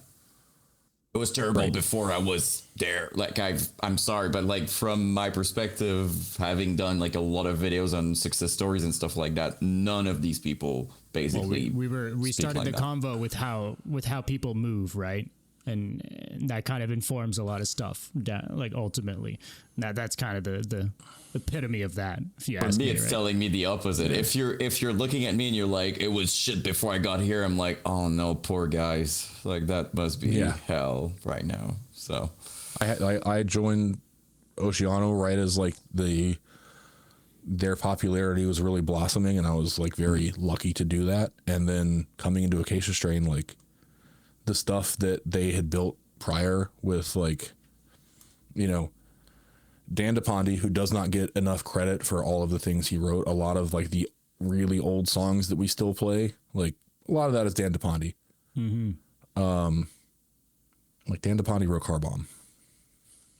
Come on. I mean, and DL, like, that's the things they wrote. Like, I was a fan of the band before joining the band. It was really cool for me to be able to join. I listened to 3750 like on the way to school all the time. That's what I was going to ask you, when you kind of stumbled upon Acacia Strain.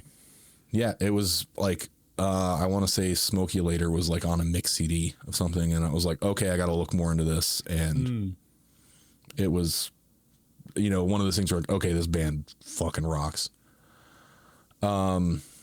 So thankfully early adopter there, and then they became one of my favorite bands. Now I'm in one of my favorite bands. Like, so it's like I went with writing new stuff with Acacia Strain. I don't try to redo anything we've done.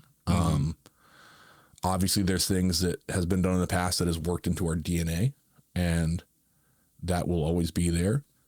And I just try to add new stuff to it and be like, oh, it's okay. What would it sound like? You know, when we did like more doomy stuff, like, what would it sound like if Acacia Strain did that, as opposed to being like, all right, let's write a doom record. Like, it's just, we always take like, what are we all listening to right now, and how is it influencing us, and how can those influences come together?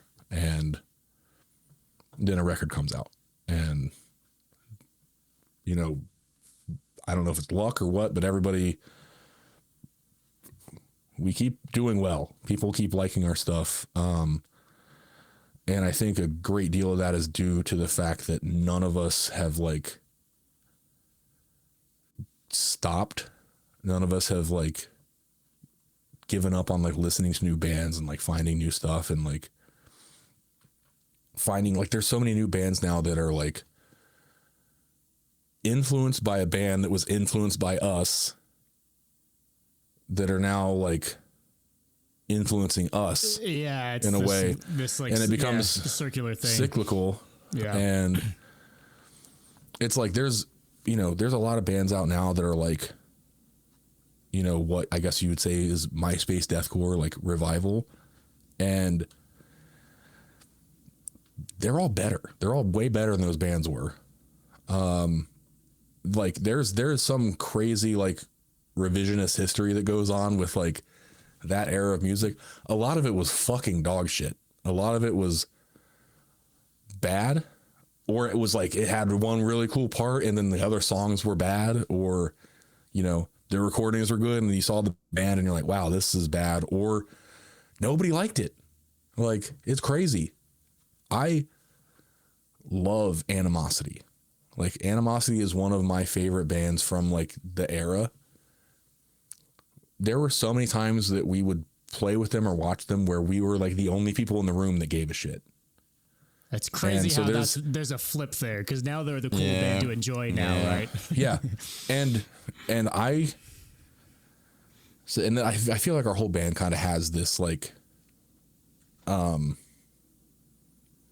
perspective of like, if you're a band that breaks up and then gets back together, like once you realize like there's we can make some money off this thing, we're gonna be like, you know, a nostalgia band or whatever. I'm like, I don't fuck with that. I'm like, the bands that like I want to take out the bands on tour that are like, you know, cool, you've been doing it, you've been grinding this whole time, you get it, like you didn't throw in the towel. Like, Animosity is the one band, if they got back together, I'd be like, fuck yeah, let's go. But also like everyone is still doing stuff. Like Leo's a DJ. Naveen has Entheos. Like people didn't stop playing music or give up. But yeah, there's bands now that people are like, oh, this band. And I'm like, nobody liked that band. Like, nobody liked that band back then. Celebrated now, but back then, because I think we except see you know, that, and obviously like in their local scenes and whatever, like sure, in the super specific hyper niche, you know, pocket of the like, internet that they lived in, but that was small. Animosity and like Columbus, Ohio, like everyone was confused. Mm-hmm. Like seeing them, like they were with, I don't even remember what the tour was, but they were with it was a packed room, and like me and like the rest of our band were the only people that were like watching and like knew all the fucking words and were like stoked when they played. Everybody else was like, what is going on? Why is the part changing every 5 seconds? What is this? And yeah, so it's like, it's crazy, like seeing bands, and like, you know, it's cool the ones that have stuck it out and are still doing it, that are like now finally getting the recognition they deserve. But like to like have this mindset that it was all like the golden era of like all these bands were like, nobody cared. That's why so many of those bands stopped being bands, is because nobody gave a shit. It's funny. But it's cool now, and that's. I think it's always in retrospect. You see that in a lot of scenes. Like, that's my example I give all the time. But in new metal right now, kids are like, "Oh, Limp Bizkit." People would laugh at you back then if you liked Limp Bizkit. People would laugh at me all the time. Oh, roll in, roll out. I was like, yeah, it's fucking sick. Yeah, like Deftones wasn't hated per se, but Deftones is like the biggest they've ever been right now, which is. And back then it was kind of whatever.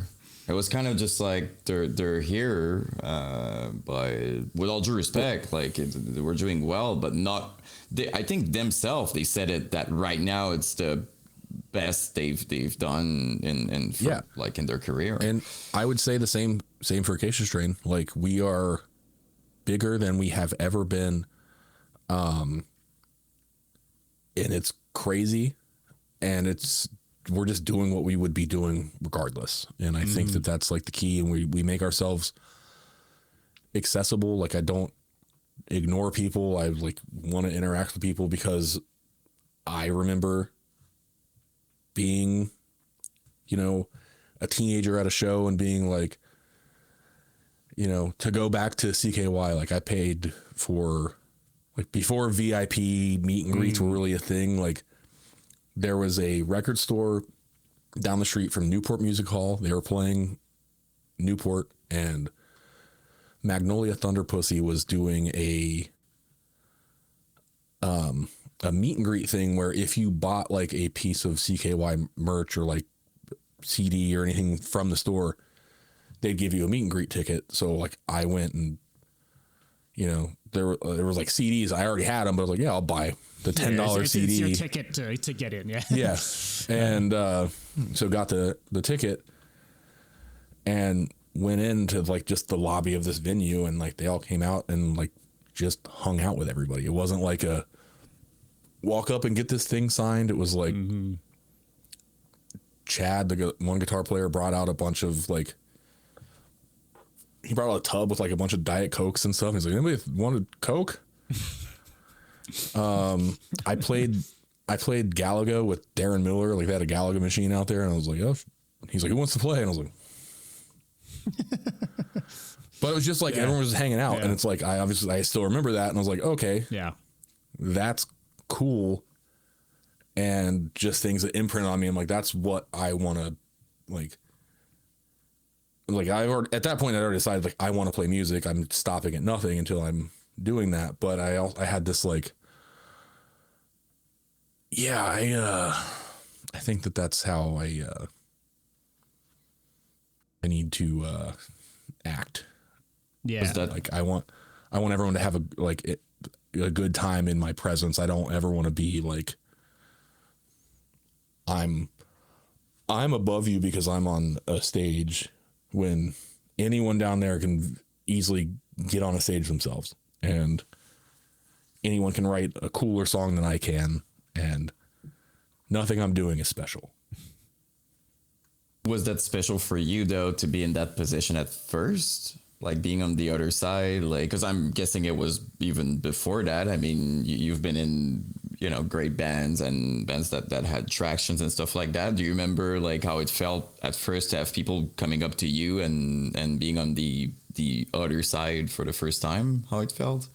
Yeah, it feels crazy every single time.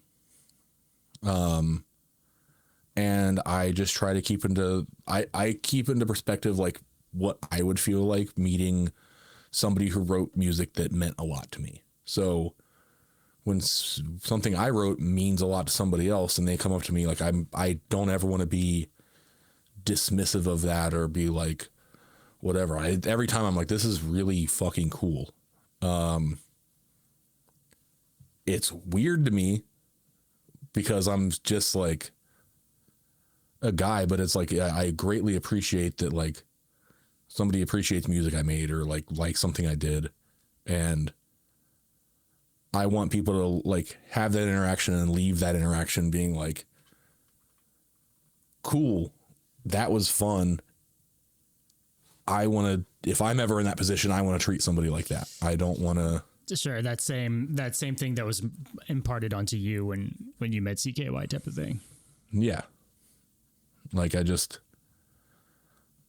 because oh yeah, sure, this person might never pick up an instrument in their life. They might just go back to work, but like maybe they'll be cool to somebody they work with, or it doesn't cost anything to be like nice and fun and like cool with people, and I can kind of joke around with anybody. So it's like, why not? Mm-hmm. Just we on that Body Snatcher tour, that was like the first time we did like a VIP thing, and it was because we've always been like, I don't want to charge people money to like meet us. Like we're always just kind of floating around, just approach us. But then we did the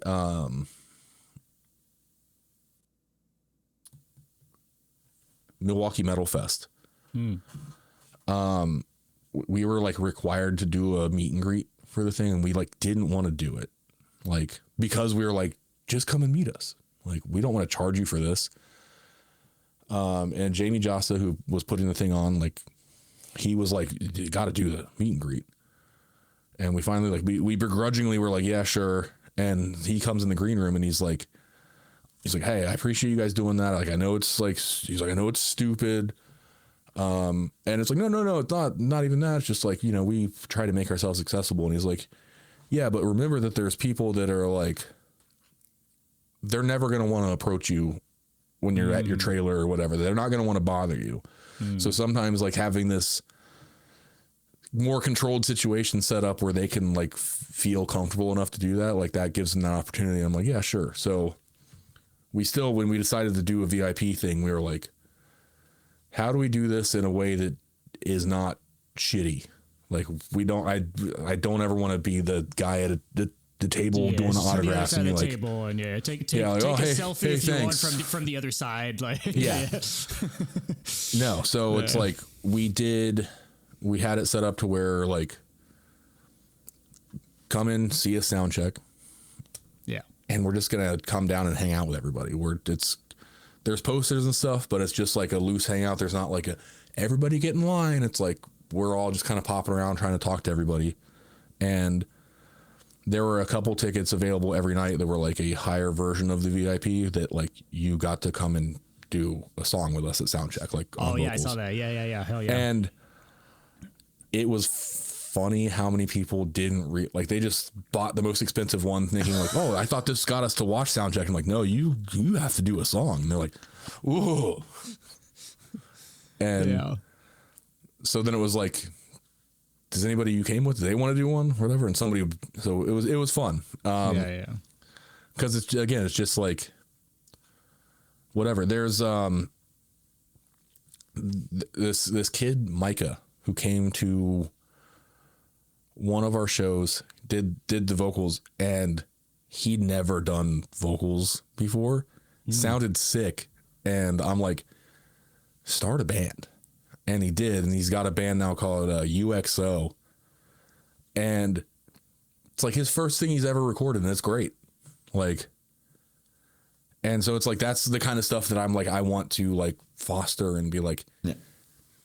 If you haven't, start a band, make friends. Don't do it because you want to be famous or do whatever. Just be like, it's fun to make music with other people.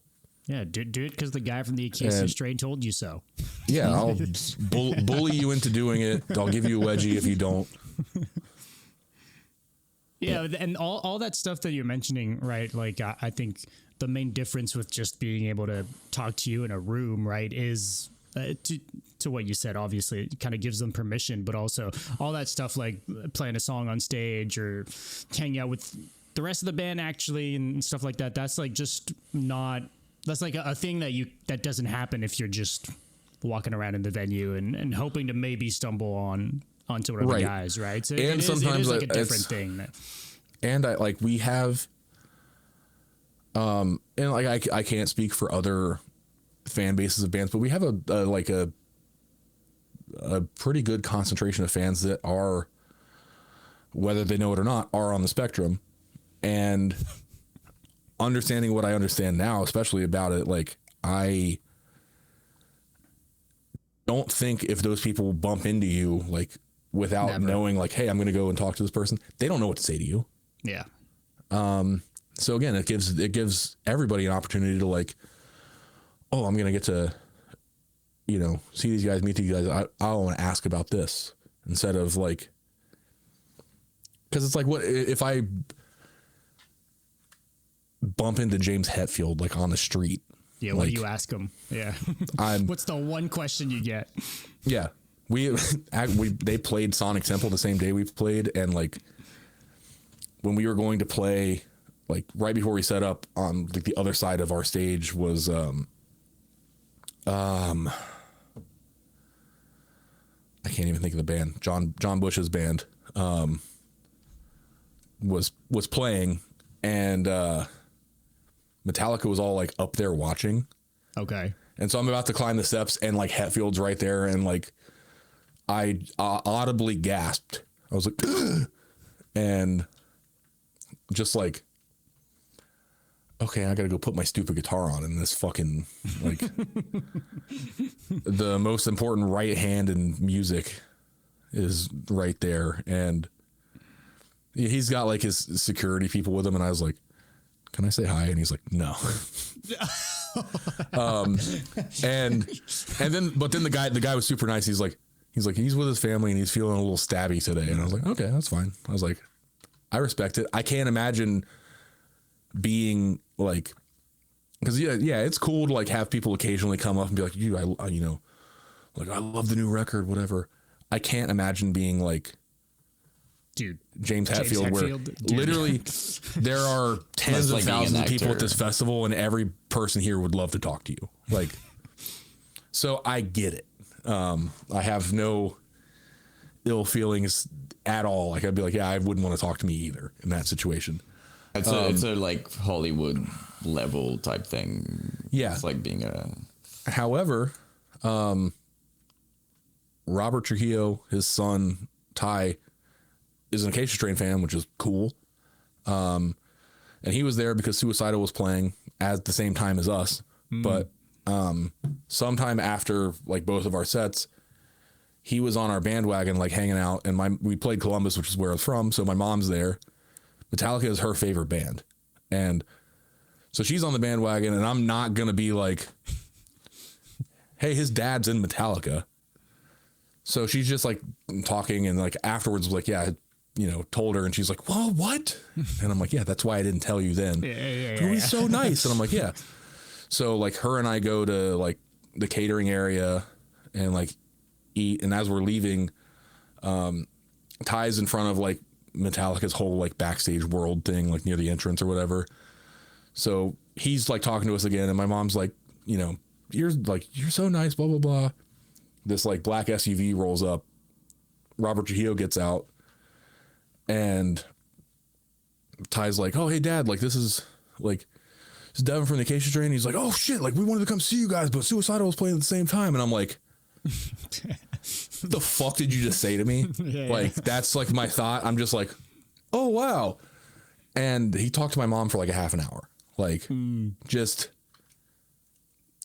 and he was on his way to go do something, and he's just like, yeah, take the time to like talk to this lady about her dog. My mom has a dog named Ozzy, so she was talking about that. And they were just like, super nice. And I was like, cool, that happened, I guess. And that's in one moment you can make the life of someone. Yeah, I was like, it's crazy. Right. Like, because usually like you expect to meet, like if you ever met somebody like that, you'd be like, maybe they'll take a picture with you or something, but at most, and you're like, yeah, my mom asked for a picture, and he's like, yeah, sure. I'm not going to be that person. I was like, okay, my mom will be like, do you want one? And I'll be like, yeah, sure. She doesn't ask. And I'm like, God damn it. So I have a picture of my mom with Robert Trujillo, and I was like, yeah, I took the picture though. Oh, there we go. You get the picture credit. Yeah. I was there. But yeah, so yeah, sometimes meet your heroes.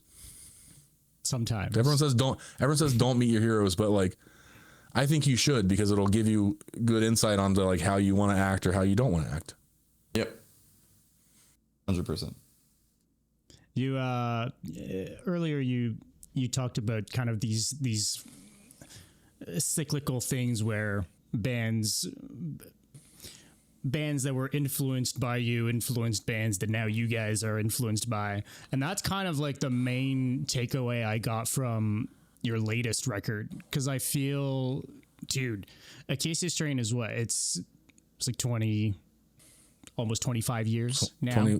25. Crazy. And this is like the most current you guys have ever sounded. And like in my mind, the coolest you guys have sounded. It's such a good record, but you can hear a lot of, to your point, like a lot of influences that clearly come from within the scene, that is clearly, just from cool bands that were clearly influenced, like you said, by bands that were influenced by you. So I'm kind of curious, like I read a quote somewhere, something about, making a record that made you guys feel uncomfortable was kind of the process behind that record. Is there anything you can kind of speak to on that? Yeah. So, I mean, a big part of it, like by making something that makes us feel uncomfortable, it's more like uncomfortable listening to it, where you're like, oh yeah, that's kind of unsettling, but not a thing where it's like, it was hard to write. It's more just like, we all are at home writing stuff on our own, just like getting ideas out. Like I was talking about earlier, where it's just like, even if it's good or bad idea, I just get it out. And we're all doing that. And then later we're listening to all of our demos together and we're kind of making notes like, this is what we like, this is what we don't like. And, you know, our Dropbox, I want to say there was like 40 songs in there when we went in. And obviously most of that is not going to get used. And even when you have like a song written, there's one part that you like that might get used. That might just inspire some other parts. Yeah.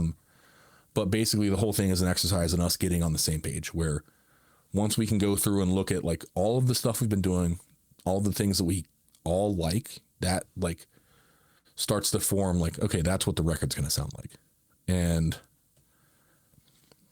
when we then start to write, which is mostly from scratch, there's a couple stuff that gets carried, a couple things that get carried over, but the from scratch writing process in the studio, it goes very quick because when I'm playing, the second I get stuck on something, or the second, like Randy, who we write with, gets stuck on something, or Matt or Griffin or Mike, like the second anybody gets stuck, somebody else is like, oh, try this. And it's always a good idea because we're in like the same headspace. And it works way better than like just getting into a room cold with each other and being like, oh, I have this riff and oh, I have this riff. Like, how do we fit these together? Which is the old way of doing it. And sometimes that's cool. But if I go back to like Coma Witch, which is a record I still like I have videos of us like jamming in a like storage unit and just like writing these songs. And that was like, there was no pre-production. It was just like, we showed up to the studio, like, oh, we have to record this many songs. Here's this many songs. And like one or two parts would get changed. It's crazy how, just sidebar, most bands function this way. Let's be real. Like we talk about this a lot for some reason recently, but a lot of metal bands, it's like there ain't a riff that's not making the album. It's just, hey, whatever we wrote, that's the thing, you know? It's like a metal thing, I feel like, for some reason. Yeah, and that is something too that I like when it comes to like my guitar lessons, because it's something I do myself. I used to be like that with 1931, our first guitar player, you know, he's still a friend of mine, Ryan. He practiced guitar at band practice. That was it. He would not take his guitar home. I would show up and I'd have riffs and he'd be like, I'd ask if he wrote anything. He's like, no. And I was like, what? And he's like, well, that's what band practice is for. And I'm like, no. So I got in this mindset of like, it's like, if I'm not going to write it, then it's going to be him just throwing something out randomly that just came off the top of his head and I'm not going to like it. So like I had to write stuff. And then when somebody would suggest something different, I'd be like, oh, well, I wrote it this way. And a lot of people have that mindset and it's one of the stupidest things you can do. It costs absolutely nothing to try somebody else's ideas. Yeah. It makes them feel valued. And sometimes it makes the song better. And why wouldn't you want that? Of course, it needs to serve the song, but also worst case, sometimes just trying out the idea might even show and confirm that it might not be working. Like by doing it, like worst case, you see, like I'm sure it happens that even the person who made it is like, okay, no, that's and that's. But if you don't try the idea at all, then it's like that person sits and I wonder if I wanted to do this there, but we never even tried it. So try everything. If somebody has the idea, like the only time it's like if everybody is like, this fucking rocks and somebody is like, oh, well, I want to try this. You know, at that point you're kind of like humor them, but you're not going to outdo whatever's there. But I'm now like, until a record is like turned in to be pressed, it's not done. Anything can change. I am not married to anything. Like, I don't care if I wrote all of the riffs. I don't care if I wrote none of the riffs. Like, everybody in the room has input, and it's like, you know, when it comes to like the, you know, bands splitting writing credit and whatever, it's like, I want everything split evenly. Like, I don't care who did what. You were in the room and like your presence is helping. And like you being like, oh, that's cool. Like that helps. Or if you're like, that also helps. So it's like, I like everyone's input. I like the collaborative effort. And I've now realized like with Acacia Strain, like, you know, there's a lot of people that do the whole like solo project thing. And like, I have stuff like that I've written myself, and I have stuff that I'm like working on now that I want to release that is, you know, more like a doom thing. But it's like, I don't like the idea of, I hate the term like solo project, like, cause it makes me feel like I'm taking my, like, I'm very important. And this is my solo project, where really I'm just like, yeah, I just want to make some stuff, and this isn't really Acacia Strain. But I also acknowledge that like nothing I can do on my own will ever be better than like the collaboration of like those 5 guys. It's just, it's the best of all of us coming together to make something that is like bigger than any of us could do. And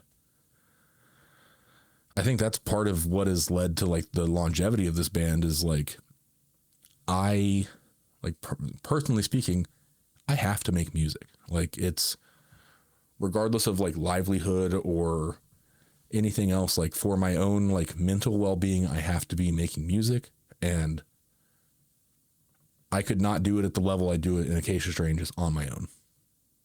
So it's like, to get the most enjoyment and the most like peace in my own mind, like we have to be collaborating and writing stuff, and we're constantly writing stuff.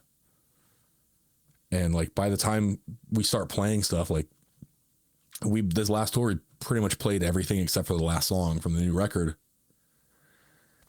I'm ready for the next one.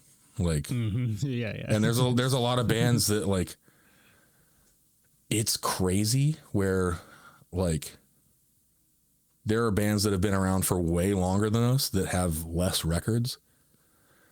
And I'm always just like, what are you doing? Like, you're telling me you just like, you're not inspired to write and play music. I'm not saying like you need to flood everybody with whatever, but like, you only have so much time to like create stuff. And I don't want to be at the end of my life and be like, I could have made more records, or I could have done more. You know, like you look at a band like Tool or something, which, you know, no shade to Tool. Like, I'm not a huge fan. I respect it, but it's like, what is it that you're doing that takes that long between records to just make more songs? What are you doing that's so important? Like, get the hell in there and write some music. I don't want to speak for them, but it could also be because just earlier you talked about the way you guys write together, the way it feels, and it's collaborative. And I don't know anything about Tool, if I'm honest. Not even like one song. But I'm guessing for some bands, maybe they don't. You would assume all the bands have that, but maybe the writing space, the way to get inspired, the way they work together, sometimes a bit more difficult. You know, I've seen some situation from the bands that I've loved. You know, I grew up with Blink-182, which is still like my favorite thing. And it was complicated for a while, very complicated. They would even be in the same room as they were writing. So I'm just saying, like, I feel like there's probably a lot of that in some situations, but. And it's just, I guess I would say in that, like, I get that, but also like, there's nothing that anyone in this band could do to piss me off so much that I wouldn't want to be in a room with them. Like, and they piss me off. Some of those guys piss me off bad. Like, the amount of times I've wanted to like pick Matt Guglielmo up and throw him down a flight of stairs is like, couldn't tell you. He's the best drummer in the world. He meshes with us so well. I love him to death. Like,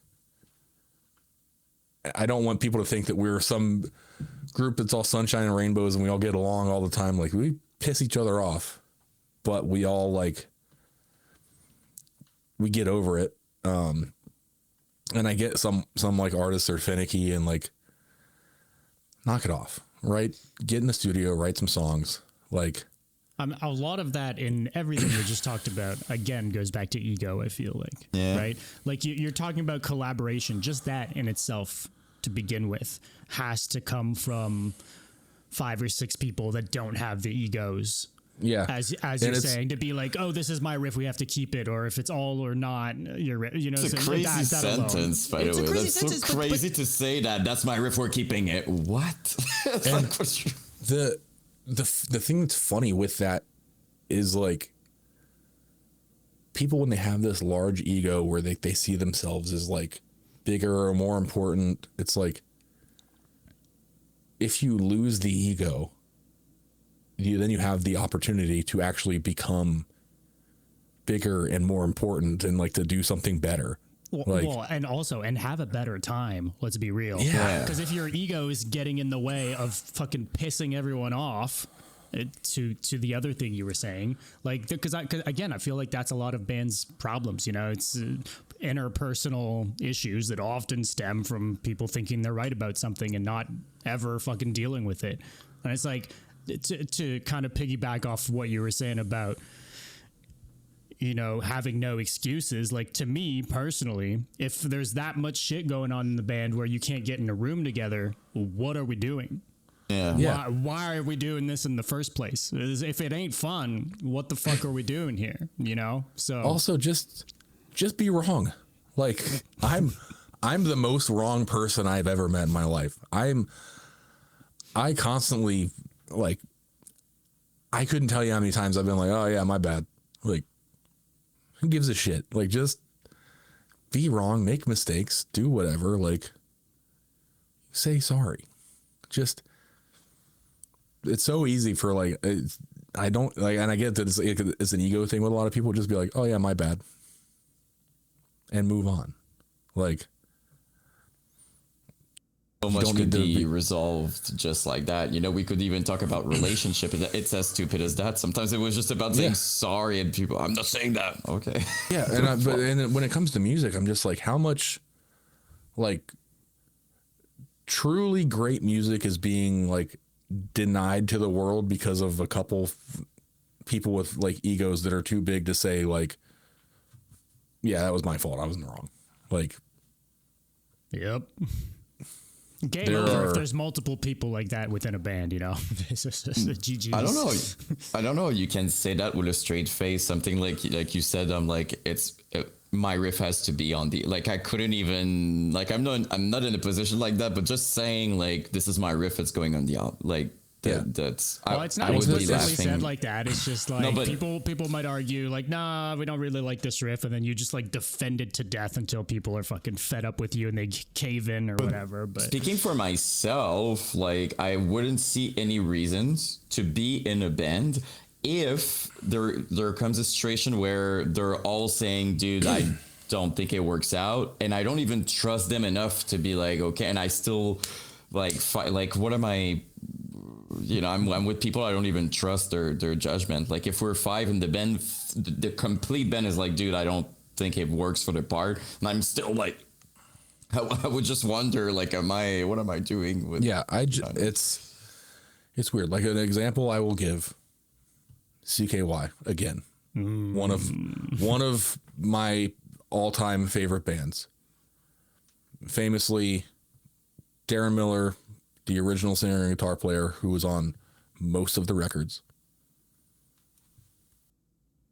splits from the band. The band continues on as CKY with Chad and Jess Margera, and is making fine music. It sounds more like, you know, a little more rock stuff. It sounds like those two guys, which is great. I love it. Like, I still listen to it.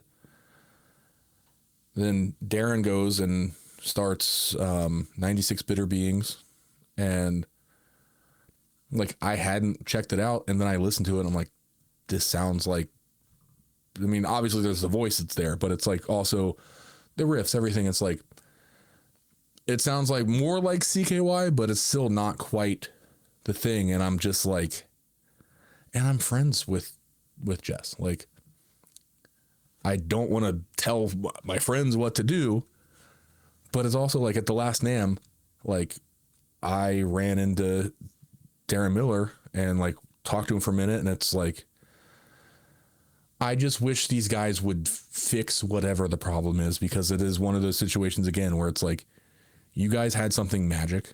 You influenced a ton of artists. You cannot tell me that there is nothing that can be salvaged. Like, just get over whatever it is. Like, everybody admit fault where it was done.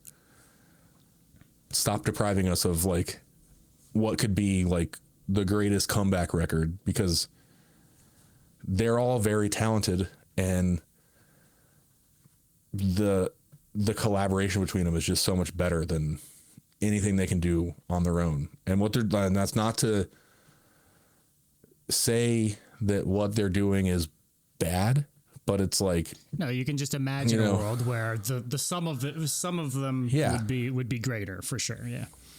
Yeah, just like fight each other. Get in a fight. I don't care. Like, fix it. Yeah, we should start hosting wrestling matches for band members that are pissed off at each other to bury the I'm hatchet. just like, if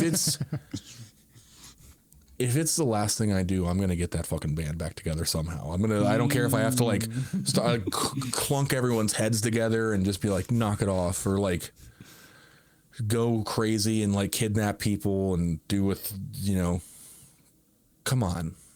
Like, it's got to happen. The only like truly good rock band of like the last like 25 years. They started in the late 90s, but like there's a lot of really great stuff, but they're like that band was like, they did something original. It wasn't like ripping anything else off, like beyond the 96 Quite Bitter Beings riff.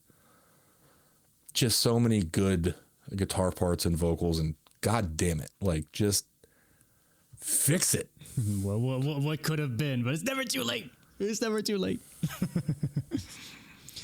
Let's end this off with just a couple rapid fire things for the socials, if you'll indulge. Shoot them off. Right.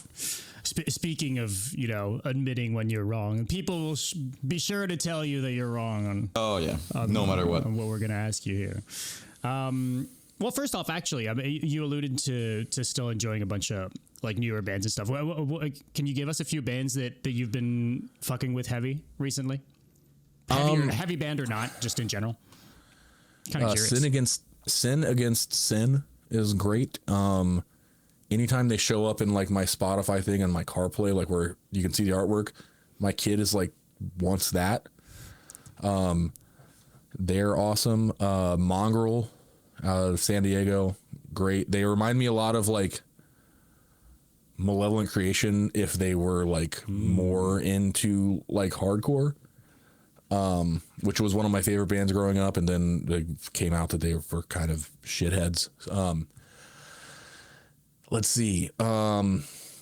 There's a new band called Single Print Index. They put one song out that is, from my understanding, it is members of Code Orange. And it is stuff that sounds more like I Am King era Code Orange, at least from the one song they put out, which I loved. And I wasn't crazy about the more like active rock kind of thing they moved towards. That's just not something I care about.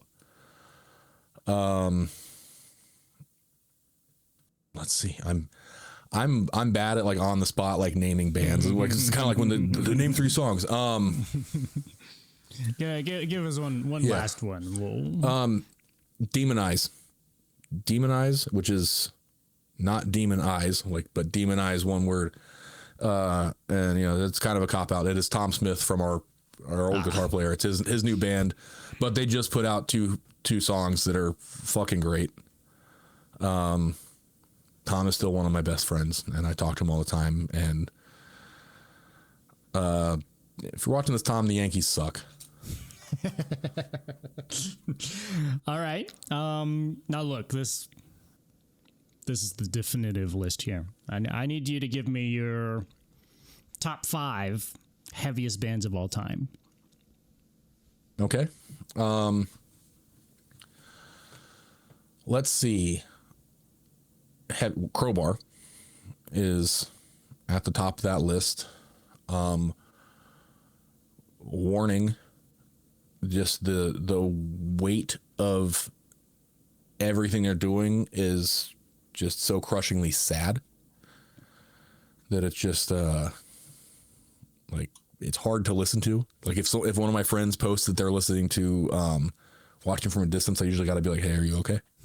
Yeah. If you see someone posting in their stories, you're like, oh, let me yeah, check you're like, up oh on god. Neurosis, the new Neurosis record, them back with Aaron Turner, is just perfect. Like there's no better person they could have got for that band. They're a huge influence on me. And that's just the heaviest, one of the heaviest. Just I typically, if you can tell, I don't look at like heavy as just like how low did somebody tune and like heavy chugging, whatever. It's just like the writing is fucking massive. What is that, 3? Mm-hmm. Like a 3 there.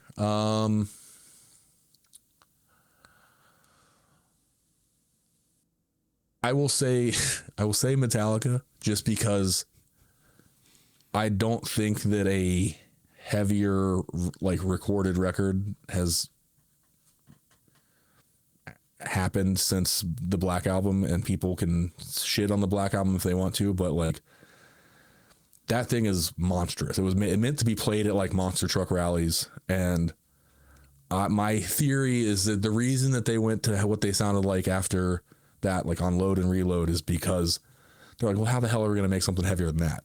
Like, they didn't even we got attempt. We got to do something different. And also, like, at this point, we've made so much money, we don't have to do. We can do whatever we want. Like, we're not going to make a heavier record than that, so we're not going to try. And if you don't believe me, like, listen, just the drum sound and the guitar sound, the whole thing's just fucking monster. Our scene's infested with that snare sound in 2026 for what it's worth. Yeah. So, and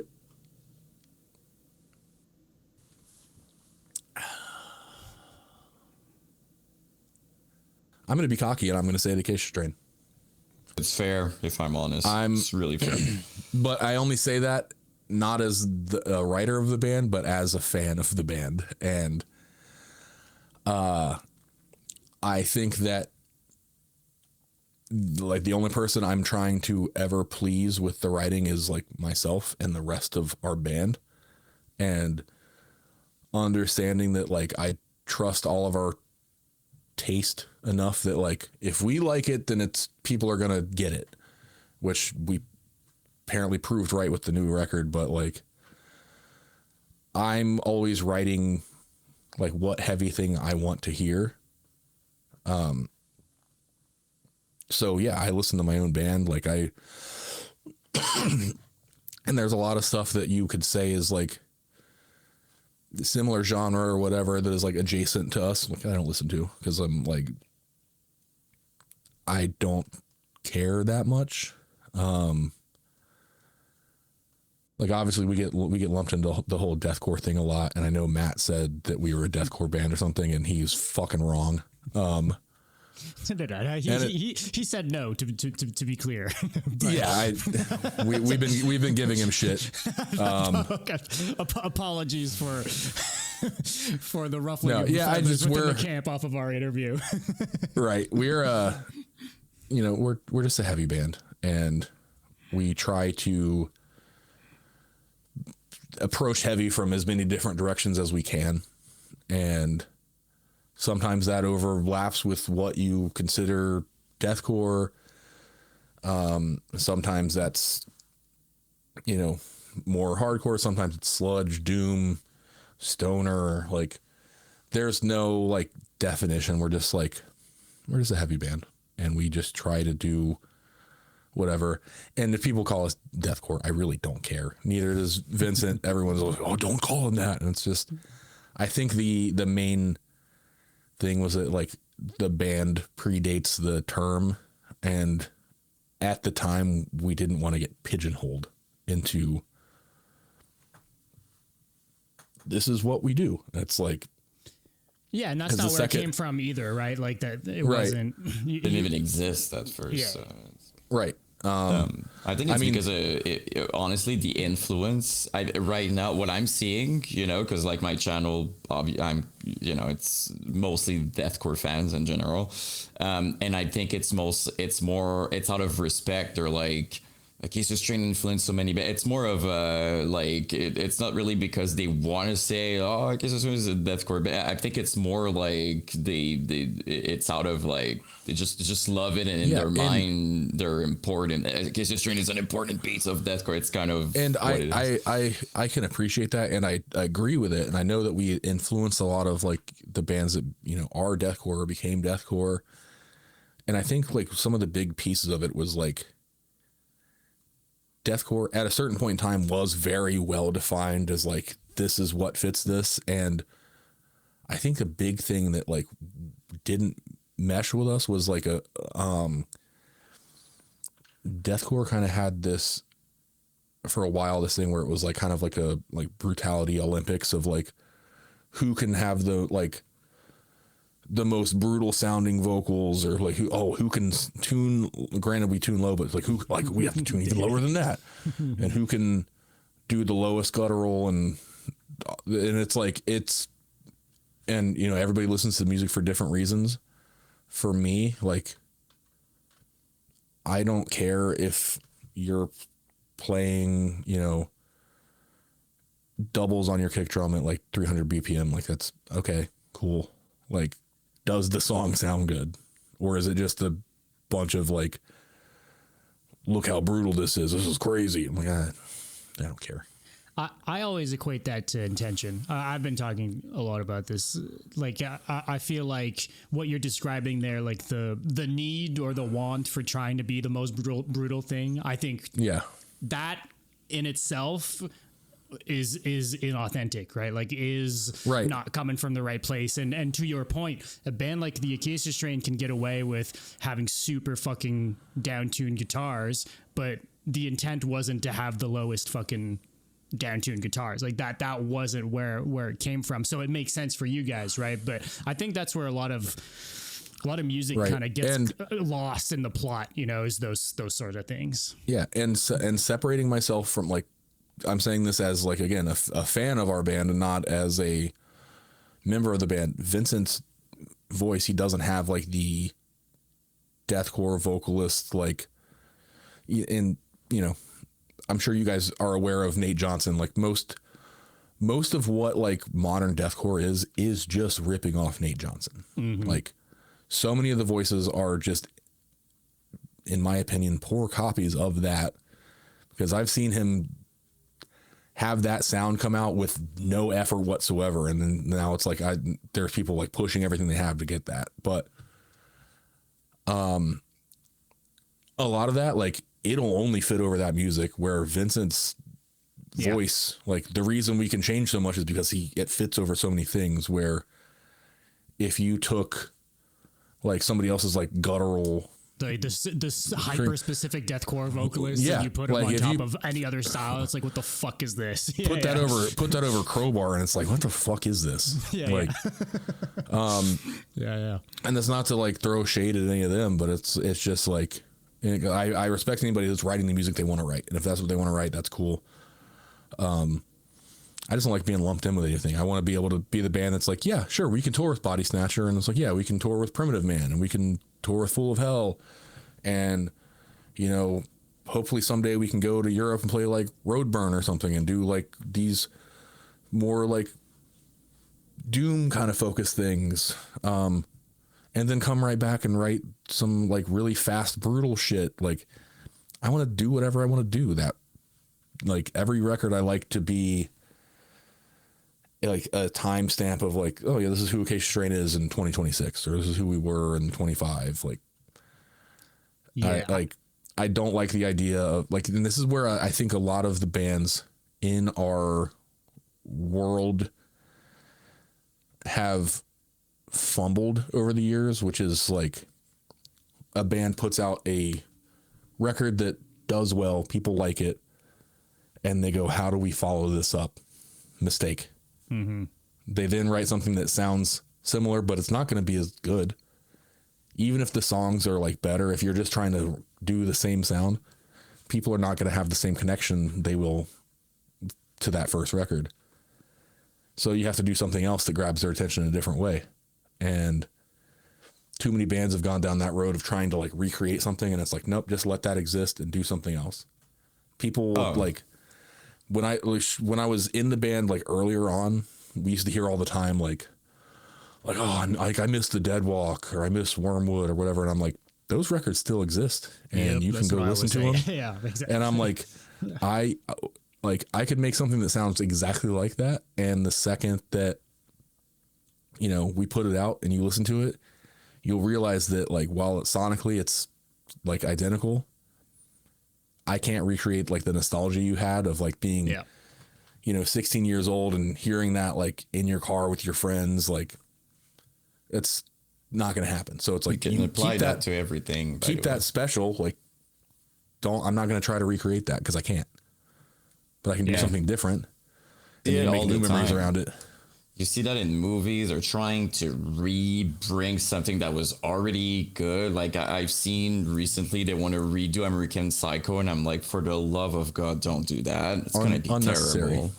Like, and even your best scenario, it's not that bad, and it's okay, and people are like, it was fine. Nobody will ever say it's better.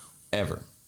It's never going to happen. Ever. It's going to be compared, and to your point, the nostalgia, the way you felt when you did, and people forget that the first time you hear something or you watch something, you didn't have any expectations. You were discovering something. You cannot recreate that sense of discovery. Now you arrive with expectations, with a feeling of what it was, with you who changed since then. Like you're setting it up to fail instantly. Like no matter what it is, a movie, like they would redo the exact same Avengers right now, it would be terrible. Like you cannot recreate these kinds of things, and it's sad, but it is what it is. Like to your point, you still have your album, still feel good about it, can still listen to it, but they're not aware that if their favorite bands would even do that, it would probably be terrible, and even them would be like, what is something you mentioned there that I think is super important that we always try to keep in mind is expectation. And when bands like do this big build up to like, oh, we're going to announce something or do whatever. Every time you do, everything you're doing is building expectation. Yeah. So like when we did, this is more mature. This is the heaviest thing we've ever done. Big things hate coming. That. Like the announcement every record of an is the announcement. You're like, oh, it's the first time we sound like ourselves. It's the first time the band. Yeah, this is our sound. When we did Step into the Light and Failure Will Follow, like we surprise dropped Failure Will Follow. Yeah. Because if we were like, oh, there's 2 records coming, or you're building expectation, and the second people have in their head what it's going to sound like, and it doesn't match that, there's disappointment. If you have no expectation and you just get hit with something, you're like, oh, what the fuck was that? Yep. Also, specifically on those releases, like people wouldn't have understood it without hearing it first. Right. Guaranteed. There wouldn't have been a way for you guys to explain what you guys put out then, and people getting it. People just had to hear it, you know? Mm-hmm. And I think that's the only way that kind of stuff works.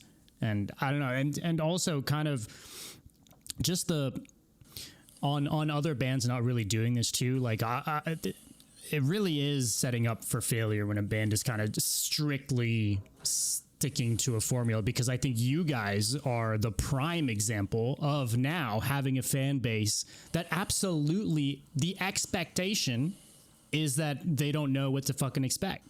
Right? Yeah. Like, sure, there's going to be some DNA through it all, but like, I think you guys have cultivated a fan base that is okay with you guys feeling it out and doing what you guys feel in the moment. And I can't say that for a lot of bands.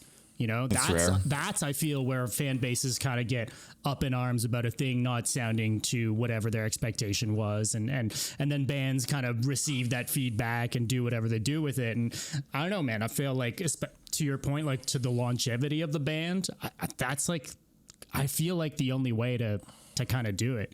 There's few bands that really embrace it in that I don't want to say extreme, but in that large of a way, especially in extreme music at the very least, you know? Yeah. And I just think people need to be better about taking risks. Like, people don't want to risk, like, once they get comfortable doing something and they're like, oh, we make, you know, our tours are doing fine and we're doing this, like, we don't want to change too much and like lose whatever you have. It's like, if you don't, there's no reward without risk. And it's like, you did something that people liked, like, you need to trust yourself and believe in yourself that you can try other things and make it happen. Like, this last tour, like, yes, it was billed mainly as like a dead walk thing, but it was like, we were also making sure, like, you know, like, hey, we're doing the new stuff too. Yeah. And we were, you know, we're playing the stuff off the dead walk that has the best crowd reaction. The reactions for the new songs were way better. And which is crazy. Like, cause you know, we're playing like Shut It Down. You have like the I've Given Up on You, like everyone's doing that. They're the chatter online screaming aloud. That people only want to listen to those songs, and you know, another band would believe that, you know, yeah, and not do and that's what you why guys did. that's why we are like, we're not we're doing a couple songs and we're playing the whole new record for the most part. Like, nobody wants to hear the entire record, and the people that do are too old to, like, unfortunately like pit really hard. Yeah. Like, and that was like Vincent was saying, and he's like, you know, and if you were, you know, if you listen to this record when it came out, I'm sorry about your back and knees. Like, and it's so, like, it's insane that, like, at this point, like, we can have a better reaction to, like, with new stuff than the stuff that people are like nostalgic for. Like, I feel very lucky with that. But it's also like, we've stuck to what we want to do, and we don't, like, compromise on that. Like, we don't ever try to, like, oh, I think everyone will like this, or, oh, I think, like, this will be a cool live song. No, just, is it cool? Do we like it? Yes. Cool. Do it. I mean, dude, it's, again, a testament to the longevity of the band and how you guys have been able to consistently put out new records that, while they may sound a little different, people are still here for it. And you guys are the biggest you guys have been. I mean, it's cool. It's cool to see outside looking in. For me, you know, personally, I just, a band like the Acacia Strain being as big as they are right now is such a fucking win. Like, for the scene, for you know, it's from the perspective of what we grew up on. You know, it's so cool to see that, like, the band that I too listened to when I was in high school is fucking killing it in 2026. Like, that stuff is so fucking cool. My favorite part about it is that, like, us being bigger, you know, as far as, like, you know, ticket sales and whatever, listeners, all that shit goes, giving us the opportunity to bring more bands out and show people, like, hey, it ain't just us. Like, there's other bands you should be listening to. And, like, I want every band we take out to get fucking huge. Like, you know, Knock Loose blew up, way bigger than us. Kubla Khan, huge right now. We've taken them out a fucking 100 times. I want all of these bands to, like, reach that level because everyone is capable of it. Like, I want them to learn from us on tour that, like, this is how you treat bands you take on tour, with kindness and respect, and treat them as equals, and not like, oh, you're the opener. Like, no, we're all here doing the same thing. We're doing the same work, and your time is respected. Your effort is respected.